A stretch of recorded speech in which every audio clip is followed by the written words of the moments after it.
Punjabi audio book YouTube channel ਸੁਣ ਰਹੇ ਸਾਰੇ ਸਰੋਤਿਆਂ ਨੂੰ ਫਤਿਹ ਅਰਜ਼ ਕਰਦੀ ਹਾਂ ਜੀ। ਵਾਹਿਗੁਰੂ ਜੀ ਕਾ ਖਾਲਸਾ, ਵਾਹਿਗੁਰੂ ਜੀ ਕੀ ਫਤਿਹ।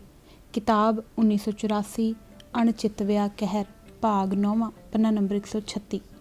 ਆਪਰੇਸ਼ਨ ਵੁੱਡਰੋਜ਼, ਸਿੱਖ ਵਿਰੋਧੀ ਜ਼ੁਲਮਾਂ ਦੀ ਕਾਂਗ। ਚੇਲਿਆਂ ਵਾਲਾਂ ਦੀ ਜੰਗ ਦੌਰਾਨ ਸਿੱਖ ਜਿਸ ਰੋਹ ਤੇ ਸਿਦਕ ਦਿਲੀ ਨਾਲ ਸਾਡੇ ਵਿਰੁੱਧ ਲੜੇ ਹਨ, ਉਸ ਤੋਂ ਅੰਗਰੇਜ਼ ਹਕੂਮਤ ਇੰਨੀ ਚਿੜ ਗਈ ਹੈ ਕਿ ਉਹ ਸਿੱਖਾਂ ਪ੍ਰਤੀ ਕੋਈ ਨਰਮਾਈ ਨਹੀਂ ਵਰਤੇਗੀ ਅਤੇ ਉਹਨਾਂ ਨੂੰ ਉਹਨਾਂ ਦੇ ਜੁਰਮ ਮੁਤਾਬਕ ਕਰੜੀ ਸਜ਼ਾ ਦੇਵੇਗੀ। ਦਰਬਾਰ ਸਾਹਿਬ ਉੱਤੇ ਫੌਜੀ ਹਮਲੇ ਦਾ ਉਦੇਸ਼ ਜੇਕਰ ਸੰਤ ਜਰਨੈਲ ਸਿੰਘ ਭਿੰਡਰਾਂਵਾਲੇ ਤੇ ਉਸ ਦੇ ਮੁੱਠੀ ਭਰ ਸਮਰਥਕਾਂ ਨੂੰ ਕਾਬੂ ਕਰਨ ਤੱਕ ਹੀ ਸੀਮਤ ਹੁੰਦਾ ਤਾਂ ਇਹ ਕਾਰਵਾਈ 7 ਜੂਨ ਦੀ ਸ਼ਾਮ ਤੱਕ ਖਤਮ ਹੋ ਜਾਣੀ ਚਾਹੀਦੀ ਸੀ, ਪਰੰਤੂ ਅਜਿਹਾ ਨਹੀਂ ਹੋਇਆ। ਇਹ ਹਮਲਾ ਨਾ ਸ਼੍ਰੀ ਦਰਬਾਰ ਸਾਹਿਬ ਤੱਕ ਸੀਮਤ ਰਿਹਾ ਅਤੇ ਨਾ ਸੰਤ ਜਰਨੈਲ ਸਿੰਘ ਤੇ ਉਸ ਦੇ ਜੁਝਾਰੂ ਸੇਵਕਾਂ ਦੇ ਖਾਤਮੇ ਤੱਕ ਹੀ ਮਹਿਦੂਦ ਰਿਹਾ। ਇਸ ਹਮਲੇ ਦਾ ਘੇਰਾ ਕਿਤੇ ਵੱਧ ਵਿਆਪਕ ਅਤੇ ਉਦੇਸ਼ ਕਿਤੇ ਜ਼ਿਆਦਾ ਦੁਸ਼ਟਕਾਰੀ ਸਾਬਤ ਹੋਏ। ਇਸ ਸੰਬੰਧੀ ਜੋਇਸ ਪੈਟੀਗ੍ਰਿਓ ਦਾ ਇਹ ਜਾਇਜ਼ਾ ਪੂਰੀ ਤਰ੍ਹਾਂ ਸਹੀ ਹੈ ਕਿ ਭਾਰਤੀ ਫੌਜ ਦਰਬਾਰ ਸਾਹਿਬ ਦੇ ਅੰਦਰ ਕਿਸੇ ਰਾਜਨੀਤਿਕ ਹਸਤੀ ਜਾਂ ਕਿਸੇ ਰਾਜਸੀ ਲਹਿਰ ਨੂੰ ਕੁਚਲਣ ਵਾਸਤੇ ਦਾਖਲ ਨਹੀਂ ਸੀ ਹੋਈ। ਮੰਤਵ ਇੱਕ ਕੌਮ ਦੇ ਸੱਭਿਆਚਾਰ ਨੂੰ ਕੁਚਲਣਾ, ਉਹਨਾਂ ਦੇ ਦਿਲ ਉੱਤੇ ਹਮਲਾ ਕਰਨਾ ਅਤੇ ਉਹਨਾਂ ਦੀ ਸਪਿਰਿਟ ਤੇ ਸਵੈ ਵਿਸ਼ਵਾਸ ਤੇ ਸੱਟ ਮਾਰਨਾ ਸੀ। ਫੌਜ ਦੁਆਰਾ ਸ਼੍ਰੀ ਦਰਬਾਰ ਸਾਹਿਬ ਤੋਂ ਇਲਾਵਾ ਪੰਜਾਬ ਦੇ 4 ਦਰਜਨ ਦੇ ਕਰੀਬ ਹੋਰਨਾਂ ਇਤਿਹਾਸਕ ਗੁਰਧਾਮਾਂ ਦੀ ਵੀ ਘੋਰ ਬੇਅਦਬੀ ਕੀਤੀ ਗਈ। ਇਸ ਦੇ ਨਾਲ ਹੀ ਪੰਜਾਬ ਅੰਦਰ ਸਿੱਖ ਭਾਈਚਾਰੇ ਦੇ ਖਿਲਾਫ ਹਕੂਮਤੀ ਜਬਰ ਤੇ ਦਹਿਸ਼ਤ ਦੀ ਇੱਕ ਵਹਿਸ਼ੀ ਮੁਹਿੰਮ ਵਿੱਢ ਦਿੱਤੀ ਗਈ। ਫੌਜ ਦੀ ਸੰਕੇਤਬੱਧ ਭਾਸ਼ਾ ਵਿੱਚ ਜਿਸ ਨੂੰ ਆਪਰੇਸ਼ਨ ਵੁੱਡਰੋਜ਼ ਦਾ ਨਾਂ ਦਿੱਤਾ ਗਿਆ ਸੀ। ਇਸ ਕਾਰਵਾਈ ਲਈ ਫੌਜ ਦੀਆਂ ਤਕਰੀਬਨ 3 ਡਿਵੀਜ਼ਨਾਂ ਹਰਕਤ ਵਿੱਚ ਲਿਆਂਦੀਆਂ ਗਈਆਂ। ਇਸ ਤੋਂ ਇਲਾਵਾ ਪੰਜਾਬ ਪੁਲਿਸ ਤੇ ਨੀਮ ਫੌਜੀ ਦਲਾਂ CRPF ਤੇ BCF ਆਦਿ ਦੀ ਵੱਡੀ ਨਫਰੀ ਨੂੰ ਫੌਜ ਦੇ ਸਹਾਈ ਅੰਗਾਂ ਵਜੋਂ ਤੈਨਾਤ ਕੀਤਾ ਗਿਆ। ਪੰਜਾਬ ਨੂੰ ਬਾਕੀ ਸਾਰੇ ਸੰਸਾਰ ਨਾਲੋਂ ਅਲੱਗ ਥਲੱਗ ਕਰ ਦਿੱਤਾ ਗਿਆ। ਪ੍ਰਸ਼ਾਸਨ ਦਾ ਸਾਰਾ ਕੰਟਰੋਲ ਫੌਜ ਨੇ ਆਪਣੇ ਹੱਥਾਂ ਵਿੱਚ ਲੈ ਲਿਆ। ਭਾਰਤ ਦੇ ਇਤਿਹਾਸ ਅੰਦਰ ਇਹ ਪਹਿਲਾ ਮੌਕਾ ਸੀ ਜਦੋਂ ਫੌਜ ਨੇ ਸਿਵਲ ਪ੍ਰਬੰਧ ਨੂੰ ਸਿੱਧਾ ਆਪਣੇ ਹੱਥ ਵਿੱਚ ਲੈ ਲਿਆ ਸੀ। ਲੈਫਟੀਨੈਂਟ ਜਨਰਲ ਰਣਜੀਤ ਸਿੰਘ ਦਿਆਲ ਨੂੰ ਗਵਰਨਰ ਦਾ ਹੋਮ ਸਲਾਹਕਾਰ ਨਿਯੁਕਤ ਕਰਨ ਦਾ ਅਮਲੀ ਮਤਲਬ ਇਹੋ ਸੀ। ਪੰਜਾਬ ਸਕੱਤਰੇਤ ਚੰਡੀਗੜ੍ਹ ਦੀ 6ਵੀਂ ਮੰਜ਼ਿਲ ਪੂਰੀ ਤਰ੍ਹਾਂ ਨਾਲ ਜਨਰਲ ਦਿਆਲ ਨੇ ਮੱਲ ਲਈ ਹੋਈ ਸੀ। ਵਿਦੇਸ਼ੀ ਪੱਤਰਕਾਰਾਂ ਦੇ ਪੰਜਾਬ ਅੰਦਰ ਦਾਖਲੇ ਉੱਤੇ ਮੁਕੰਮਲ ਬੰਦਸ਼ਾਂ ਲਾ ਦਿੱਤੀਆਂ ਗਈਆਂ ਸਨ, ਜੋ 1 ਸਾਲ ਤੱਕ ਲਾਗੂ ਰਹੀਆਂ। 11 ਜੂਨ ਨੂੰ ਪੰਜਾਬ ਸਰਕਾਰ ਨੇ ਇੱਕ ਨੋਟੀਫਿਕੇਸ਼ਨ ਜਾਰੀ ਕਰਕੇ ਦੇਸੀ ਪ੍ਰੈਸ ਉੱਤੇ ਕਰੜੀ ਸੈਂਸਰਸ਼ਿਪ ਮੜ੍ਹ ਦਿੱਤੀ ਸੀ। ਸਰਕਾਰ ਦੀ ਮਰਜ਼ੀ ਤੋਂ ਬਗੈਰ ਪੰਜਾਬ ਅੰਦਰੋਂ ਕੋਈ ਵੀ ਖਬਰ ਜਾਂ ਸੂਚਨਾ ਬਾਹਰ ਨਹੀਂ ਸੀ ਜਾ ਸਕਦੀ। ਬਰਤਾਨਵੀ ਪਾਰਲੀਮੈਂਟ ਦੇ ਇੱਕ ਮਨੁੱਖੀ ਅਧਿਕਾਰ ਦਲ ਨੇ ਜਦ ਸਿੱਖਾਂ ਉੱਤੇ ਢਾਏ ਜਾ ਰਹੇ ਜ਼ੁਲਮਾਂ ਦੀ ਪੁਸ਼ਟੀ ਕਰਨ ਲਈ ਪੰਜਾਬ ਦਾ ਦੌਰਾ ਕਰਨ ਦੀ ਇੱਛਾ ਪ੍ਰਗਟਾਈ ਤਾਂ ਭਾਰਤ ਸਰਕਾਰ ਨੇ ਇਸ ਦਲ ਨੂੰ ਪੰਜਾਬ ਅੰਦਰ ਦਾਖਲ ਹੋਣ ਦੀ ਆਗਿਆ ਦੇਣ ਤੋਂ ਇਨਕਾਰ ਕਰ ਦਿੱਤਾ। ਬਰਤਾਨੀਆ ਵਿਚਲੇ ਭਾਰਤੀ ਹਾਈ ਕਮਿਸ਼ਨ ਨੇ ਦਲ ਦੇ ਚੇਅਰਮੈਨ ਲਾਰਡ ਐਵਬਰੀ ਦੀ ਅਪੀਲ ਇਹ ਕਹਿ ਕੇ ਠੁਕਰਾ ਦਿੱਤੀ ਕਿ ਇਸ ਮੌਕੇ ਵਿਸ਼ੇਸ਼ ਮਨੁੱਖੀ ਅਧਿਕਾਰ ਦਲ ਦੁਆਰਾ ਸਿੱਖਾਂ ਉੱਤੇ ਕੀਤੇ ਦੱਸੇ ਜਾਂਦੇ ਜ਼ੁਲਮਾਂ ਦੇ ਦੋਸ਼ਾਂ ਦੀ ਪੜਤਾਲ ਕਰਨੀ ਠੀਕ ਨਹੀਂ ਹੋਵੇਗੀ। ਸਾਫ਼ ਜ਼ਾਹਰ ਹੈ ਕਿ ਭਾਰਤੀ ਹਾਕਮ ਸਿੱਖਾਂ ਉੱਤੇ ਢਾਏ ਜਾ ਰਹੇ ਹੌਲਨਾਕ ਜ਼ੁਲਮਾਂ ਉੱਤੇ ਭੇਦ ਦਾ ਸੰਘਣਾ ਪਰਦਾ ਪਾਈ ਰੱਖਣਾ ਚਾਹੁੰਦੇ ਸਨ। ਉਹ ਨਾ ਸਿਰਫ ਬਾਹਰਲੀ ਦੁਨੀਆ ਨੂੰ ਪੰਜਾਬ ਅੰਦਰ ਵਾਪਰ ਰਹੇ ਇਸ ਅਨਰਥ ਤੋਂ ਬੇਖਬਰ ਰੱਖਣਾ ਚਾਹੁੰਦੇ ਸਨ, ਸਗੋਂ ਇਸ ਹਕੂਮਤੀ ਹਨੇਰਗਰਦੀ ਦੇ ਸ਼ਿਕਾਰ ਹੋ ਰਹੇ ਸਿੱਖ ਭਾਈਚਾਰੇ ਨੂੰ ਆਪਸ ਵਿੱਚ ਹੀ ਆਪਣਾ ਦਰਦ ਸਾਂਝਾ ਕਰਨ ਦੇ ਅਧਿਕਾਰ ਤੋਂ ਵੀ ਕਰੂਰਤਾ ਨਾਲ ਮਹਿਰੂਮ ਰੱਖ ਰਹੇ ਸਨ। ਆਪਣੇ ਤੋਂ ਪੂਰਬਲੇ ਬਸਤੀਵਾਦੀ ਹਾਕਮਾਂ ਦੇ ਪਦ ਚਿੰਨ੍ਹਾਂ 'ਤੇ ਚੱਲਦਿਆਂ ਹੋਇਆਂ ਪੰਜਾਬ ਅੰਦਰ ਸਾਰੇ ਜ਼ਿਲ੍ਹਾ ਮੈਜਿਸਟ੍ਰੇਟਾਂ ਨੇ ਗਸ਼ਤੀ ਚਿੱਠੀਆਂ ਜਾਰੀ ਕਰਕੇ ਸਰਕਾਰੀ ਦਫ਼ਤਰਾਂ ਅਤੇ ਵਿੱਦਿਅਕ ਅਦਾਰਿਆਂ ਅੰਦਰ ਰਾਜਸੀ ਗੱਲਬਾਤ ਉੱਤੇ ਸਖਤ ਮਨਾਹੀਆਂ ਠੋਕ ਦਿੱਤੀਆਂ ਸਨ। ਸਿੱਖ ਜਨਤਾ ਦੇ ਮਨਾਂ ਅੰਦਰ ਹਕੂਮਤੀ ਤਾਕਤ ਦਾ ਦਹਿਲ ਬਿਠਾਉਣ ਲਈ ਫੌਜ ਦੁਆਰਾ ਭਾਰੀ ਅਸਲੇ ਖਾਨੇ ਨਾਲ ਲੈਸ ਹੋ ਕੇ ਸ਼ਹਿਰਾਂ ਤੇ ਪਿੰਡਾਂ ਅੰਦਰ ਦਹਿਲ ਉਪਜਾਊ ਫਲੈਗ ਮਾਰਚ ਕੀਤੇ ਗਏ। ਪੇਂਡੂ ਖੇਤਰਾਂ ਅੰਦਰ ਵਿਆਪਕ ਪੁਣ ਛਾਣ ਤੇ ਤਲਾਸ਼ੀਆਂ ਦਾ ਸਿਲਸਿਲਾ ਕੰਗੀ ਆਪਰੇਸ਼ਨ ਆਰੰਭ ਕਰ ਦਿੱਤਾ ਗਿਆ। ਰਾਤੋਂ ਰਾਤ ਪਿੰਡਾਂ ਦੇ ਦੁਆਲੇ ਫੌਜ ਦਾ ਕਸਵਾਂ ਘੇਰਾ ਵੱਲ ਲਿਆ ਜਾਂਦਾ ਅਤੇ ਦਿਨ ਚੜ੍ਹਦਿਆਂ ਹੀ ਪਿੰਡ ਦੀ ਸਾਰੀ ਸਿੱਖ ਵਸੋਂ ਨੂੰ ਘਰਾਂ ਵਿੱਚੋਂ ਬਾਹਰ ਕੱਢ ਕੇ ਖੁੱਲ੍ਹੀ ਜਗ੍ਹਾ 'ਤੇ ਇਕੱਤਰ ਕਰ ਲਿਆ ਜਾਂਦਾ ਸੀ। ਕੱਲੇ ਬੰਦੇ ਦੀ ਘੋਖਵੀਂ ਪੜਤਾਲ ਕੀਤੀ ਜਾਂਦੀ ਅਤੇ ਜਿਸ ਉੱਤੇ ਥੋੜ੍ਹਾ ਜਿੰਨਾ ਵੀ ਸ਼ੱਕ ਹੋ ਜਾਂਦਾ ਉਸ ਨੂੰ ਫੌਰੀ ਹਿਰਾਸਤ ਵਿੱਚ ਲੈ ਲਿਆ ਜਾਂਦਾ। ਅੰਮ੍ਰਿਤਧਾਰੀ ਸਿੰਘਾਂ ਤੇ ਨੌਜਵਾਨਾਂ ਨੂੰ ਉਚੇਚਾ ਸ਼ੱਕ ਦੀ ਨਜ਼ਰ ਨਾਲ ਦੇਖਿਆ ਜਾਂਦਾ ਅਤੇ ਉਹਨਾਂ ਦੀ ਖਾਸ ਤੌਰ 'ਤੇ ਬਾਰੀਕ ਛਾਣਬੀਣ ਕੀਤੀ ਜਾਂਦੀ। ਸਿੱਖਾਂ ਦੇ ਘਰਾਂ ਦੀ ਭਰਵੀਂ ਤਲਾਸ਼ੀ ਲਈ ਜਾਂਦੀ। ਤਲਵਾਰਾਂ, ਗੰਡਾਸੀਆਂ, ਟਕੂਏ ਤੇ ਦਾਤਾਂ ਵਰਗੇ ਸਾਰੇ ਰਵਾਇਤੀ ਹਥਿਆਰ ਥਾਂਏ ਜ਼ਬਤ ਕਰ ਲਏ ਜਾਂਦੇ। ਛਾਣਬੀਣ ਤੇ ਤਲਾਸ਼ੀ ਦੇ ਅਮਲ ਦੌਰਾਨ ਸਿੱਖਾਂ ਨਾਲ ਪੁੱਜ ਕੇ ਭੈੜਾ ਵਰਤਾਓ ਕੀਤਾ ਜਾਂਦਾ। ਉਮਰ, ਅਹੁਦੇ ਤੇ ਰੁਤਬੇ ਦਾ ਰੱਤੀ ਲਿਹਾਜ਼ ਨਾ ਕੀਤਾ ਜਾਂਦਾ। ਸੇਵਾ ਮੁਕਤ ਹੋ ਚੁੱਕੇ ਜਾਂ ਛੁੱਟੀਆਂ ਕੱਟਣ ਆਏ ਸਿੱਖ ਫੌਜੀ ਜਵਾਨਾਂ ਤੇ ਅਫਸਰਾਂ ਨੂੰ ਖਾਸ ਤੌਰ 'ਤੇ ਸ਼ੱਕੀ ਨਿਗਾਹਾਂ ਨਾਲ ਦੇਖਿਆ ਜਾਂਦਾ ਅਤੇ ਉਹਨਾਂ ਕੋਲੋਂ ਬਹੁਤ ਹੀ ਅਪਮਾਨਜਨਕ ਲਹਿਜੇ ਵਿੱਚ ਪੁੱਛ ਪੜਤਾਲ ਕੀਤੀ ਜਾਂਦੀ।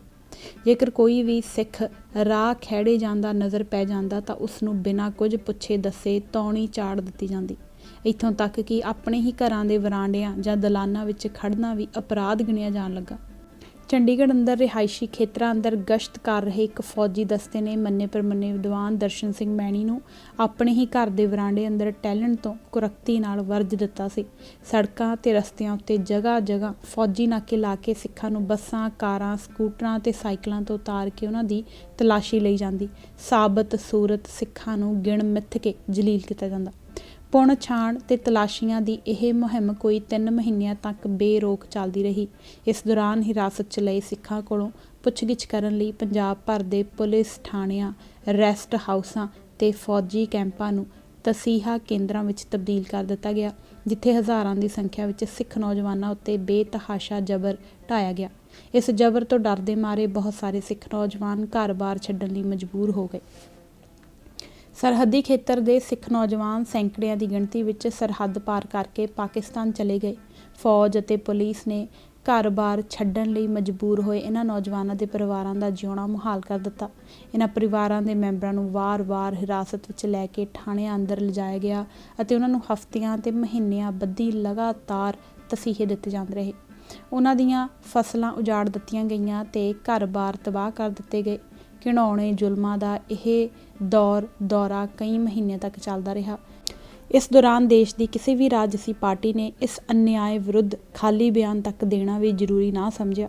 ਪੰਜਾਬ ਦੀ ਕਿਸੇ ਵੀ ਰਵਾਇਤੀ ਜਨਤਕ ਜਾਂ ਟ੍ਰੇਡ ਯੂਨੀਅਨ ਜਥੇਬੰਦੀ ਨੇ ਇਸ ਹਨੇਰਗਰਦੀ ਖਿਲਾਫ ਰਸਮੀ ਲਫ਼ਜ਼ ਤੱਕ ਨਾ ਉਚਾਰਿਆ। ਪੰਜਾਬ ਦੀਆਂ ਖੱਬੀਆਂ ਇਨਕਲਾਬੀ ਧਿਰਾਂ ਵੱਲੋਂ 1977-78 ਵਿੱਚ ਬਣਾਈ ਗਈ ਮਨੁੱਖੀ ਅਧਿਕਾਰ ਸੰਸਥਾ ਐਸੋਸੀਏਸ਼ਨ ਫਾਰ ਡੈਮੋਕ੍ਰੈਟਿਕ ਰਾਈਟਸ ਨੇ ਇਸ ਸਾਰੇ ਅਰਸੇ ਦੌਰਾਨ ਪੂਰੀ ਤਰ੍ਹਾਂ ਮੌਨ ਧਾਰੀ ਰੱਖਿਆ। 10 ਮਹੀਨਿਆਂ ਬਾਅਦ ਮਾਰਚ 1985 ਵਿੱਚ ਦਿੱਲੀ ਦੀ ਸਿਟੀਜ਼ਨ ਫਾਰ ਡੈਮੋਕ੍ਰੇਸੀ CFD ਨਾਂ ਦੀ ਜਮਹੂਰੀ ਤੇ ਮਨੁੱਖੀ ਹੱਕਾਂ ਨਾਲ ਪ੍ਰਤੀਬੱਧ ਸੰਸਥਾ ਨੇ ਸ਼੍ਰੀਮਤੀ ਅਮੀਆ ਰਾਓ ਦੀ ਅਗਵਾਈ ਹੇਠ ਸਮਾਜ ਦੇ ਪਤਵੰਤੇ ਸੱਜਣਾਂ ਦੀ ਇੱਕ 5 ਮੈਂਬਰੀ ਟੀਮ ਪੰਜਾਬ ਭੇਜੀ, ਜਿਸ ਨੇ ਜਗ੍ਹਾ ਜਗ੍ਹਾ ਘੁੰਮ ਕੇ ਜ਼ੁਲਮਾਂ ਦੇ ਸ਼ਿਕਾਰ ਹੋਏ ਲੋਕਾਂ ਦੇ ਮੂੰਹੋਂ ਹਕੂਮਤੀ ਜ਼ਬਰ ਦੀ ਵਿਥਿਆ ਸੁਣੀ ਅਤੇ ਫਿਰ ਇਸ ਸਾਰੇ ਬਿਰਤਾਂਤ ਨੂੰ ਕਲਮਬੰਦ ਕਰਕੇ ਆਪਰੇਸ਼ਨ ਇਨ ਪੰਜਾਬ ਦੇ ਅਨੁਵਾਨ ਹੇਠ ਇੱਕ ਰਿਪੋਰਟ ਜਾਰੀ ਕੀਤੀ। ਇਸ ਰਿਪੋਰਟ ਨੇ ਸੰਸਾਰ ਦੇ ਲੋਕਾਂ ਸਾਹਮਣੇ ਭਾਰਤੀ ਰਾਜ ਦੀ ਧਰਮ ਨਿਰਪੱਖਤਾ ਤੇ ਜਮਹੂਰੀਅਤ ਦਾ ਸਾਰਾ ਪਾਜ ਉਘਾੜ ਕੇ ਰੱਖ ਦਿੱਤਾ। ਰਿਪੋਰਟ ਅੰਦਰ ਭਾਰਤੀ ਫੌਜ ਵੱਲੋਂ 10 ਮਹੀਨਿਆਂ ਤੋਂ ਪੰਜਾਬ ਅੰਦਰ ਸਿੱਖ ਭਾਈਚਾਰੇ ਉੱਤੇ ਢਾਏ ਜਾ ਰਹੇ ਵਹਿਸ਼ੀ ਜ਼ੁਲਮਾਂ ਦੀ ਠੋਸ ਤੱਥਾਂ ਤੇ ਹਵਾਲਿਆਂ ਨਾਲ ਸੰਜੋਈ ਤਸਵੀਰ ਪੇਸ਼ ਕੀਤੀ ਗਈ ਸੀ।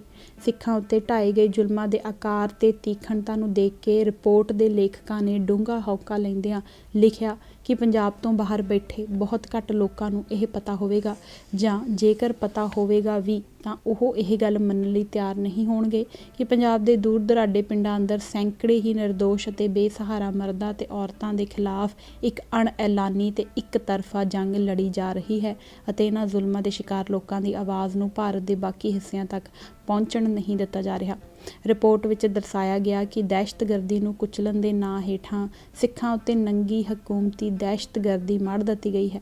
ਸਿੱਖਾਂ ਨੂੰ ਮੁਜਰਿਮ ਕਰਾਰ ਦੇਣਾ, ਜਦੋਂ ਜੀ ਚਾਹੇ ਗ੍ਰਿਫਤਾਰ ਕਰ ਲੈਣਾ, ਅੰਮ੍ਰਿਤਧਾਰੀ ਸਿੰਘਾਂ ਨੂੰ ਬੇਰਹਿਮੀ ਨਾਲ ਤਸੀਹੇ ਦੇਣੇ ਅਤੇ ਸਿੱਖ ਨੌਜਵਾਨਾਂ ਨੂੰ ਫਰਜ਼ੀ ਪੁਲਿਸ ਮੁਕਾਬਲੇ ਦਿਖਾ ਕੇ ਗੋਲੀਆਂ ਨਾਲ ਭੁੰਨ ਸੁੱਟਣਾ ਆਮ ਜਿਹੀ ਗੱਲ ਬਣ ਕੇ ਰਹਿ ਗਈ ਹੈ। ਇੱਥੋਂ ਤੱਕ ਕਿ ਪੇਂਡੂ ਔਰਤਾਂ ਨੂੰ ਵੀ ਬਖਸ਼ਿਆ ਨਹੀਂ ਜਾ ਰਿਹਾ। ਉਹਨਾਂ ਨੂੰ ਤੰਗ ਪਰੇਸ਼ਾਨ ਕੀਤਾ ਜਾ ਰਿਹਾ ਹੈ, ਕੁਟਾਪੇ ਚਾੜੇ ਜਾ ਰਹੇ ਹਨ, ਬੇਪਤੀਆਂ ਕੀਤੀਆਂ ਜਾ ਰਹੀਆਂ ਹਨ। ਔਰਤਾਂ ਨੂੰ ਪੁਲਿਸ ਥਾਣਿਆਂ ਵਿੱਚ ਜਾਂ ਅਣਦੱਸੀਆਂ ਥਾਵਾਂ 'ਤੇ ਲਿਜਾ ਕੇ ਬੰਦੀ ਬਣਾ ਕੇ ਰੱਖਿਆ ਜਾ ਰਿਹਾ ਹੈ। ਇਹ ਸਭ ਮਰਦਾਵੀ ਪੁਲਿਸ ਹੀ ਕਰ ਰਹੀ ਹੈ। ਪਿੰਡਾਂ ਅੰਦਰ ਸਾਨੂੰ ਕਿਤੇ ਵੀ ਜਨਾਨਾ ਪੁਲਿਸ ਦੇਖਣ ਨੂੰ ਨਹੀਂ ਮਿਲੀ। ਔਰਤਾਂ ਉੱਤੇ ਦਬਾਅ ਪਾਇਆ ਜਾਂਦਾ ਹੈ ਕਿ ਉਹ ਆਪਣੇ ਮਫਰੂਰ ਖਾਵੰਦਾਂ ਜਾਂ ਪੁੱਤਰਾਂ ਨੂੰ ਪੁਲਿਸ ਸਾਹਮਣੇ ਪੇਸ਼ ਕਰਨ। ਅਲੱਗ-ਅਲੱਗ ਪਿੰਡਾਂ 'ਚੋਂ ਸਾਨੂੰ ਕਿੰਨੀਆਂ ਹੀ ਔਰਤਾਂ ਮਿਲਣ ਲਈ ਆਉਂਦੀਆਂ ਰਹੀਆਂ ਅਤੇ ਪਿਛਲੇ 1.5 ਸਾਲ ਤੋਂ ਲਗਾਤਾਰ ਭੋਗੇ ਜਾ ਰਹੇ ਦੁੱਖਾਂ ਦੀ ਵਿਥਿਆ ਸੁਣਾਉਂਦੀਆਂ ਰਹੀਆਂ। ਖੇਤਾਂ ਵਿੱਚ ਹਲ ਨਹੀਂ ਚੱਲ ਰਹੇ, ਨੌਕਰਾਂ ਨੂੰ ਪੁਲਿਸ ਚੁੱਕ ਕੇ ਲੈ ਗਈ ਹੈ। ਡੰਗਰ ਭੁੱਖੇ ਤਿਹਾਏ ਖੜੇ ਹਨ। ਫਸਲਾਂ ਵੱਢਣ ਵਾਲਾ ਕੋਈ ਨਹੀਂ। ਬਾਲ ਬੱਚਿਆਂ ਵਾਲੀ ਕੱਲੀ ਕਾਹਰੀ ਔਰਤ, ਘਰ ਵਿੱਚ ਜਿਸ ਦੀ ਢੋਈ ਬਣਨ ਵਾਲਾ ਕੋਈ ਮਰਦ ਮੈਂਬਰ ਨਹੀਂ ਅਤੇ ਜਿਸ ਨੂੰ ਹਰ ਵੇਲੇ ਪੁਲਿਸ ਦਾ ਧੜਕੂ ਲੱਗਾ ਰਹਿੰਦਾ ਹੈ। ਪਿੰਡਾਂ ਅੰਦਰ ਆਮ ਜਿਹੀ ਗੱਲ ਬਣੀ ਹੋਈ ਹੈ।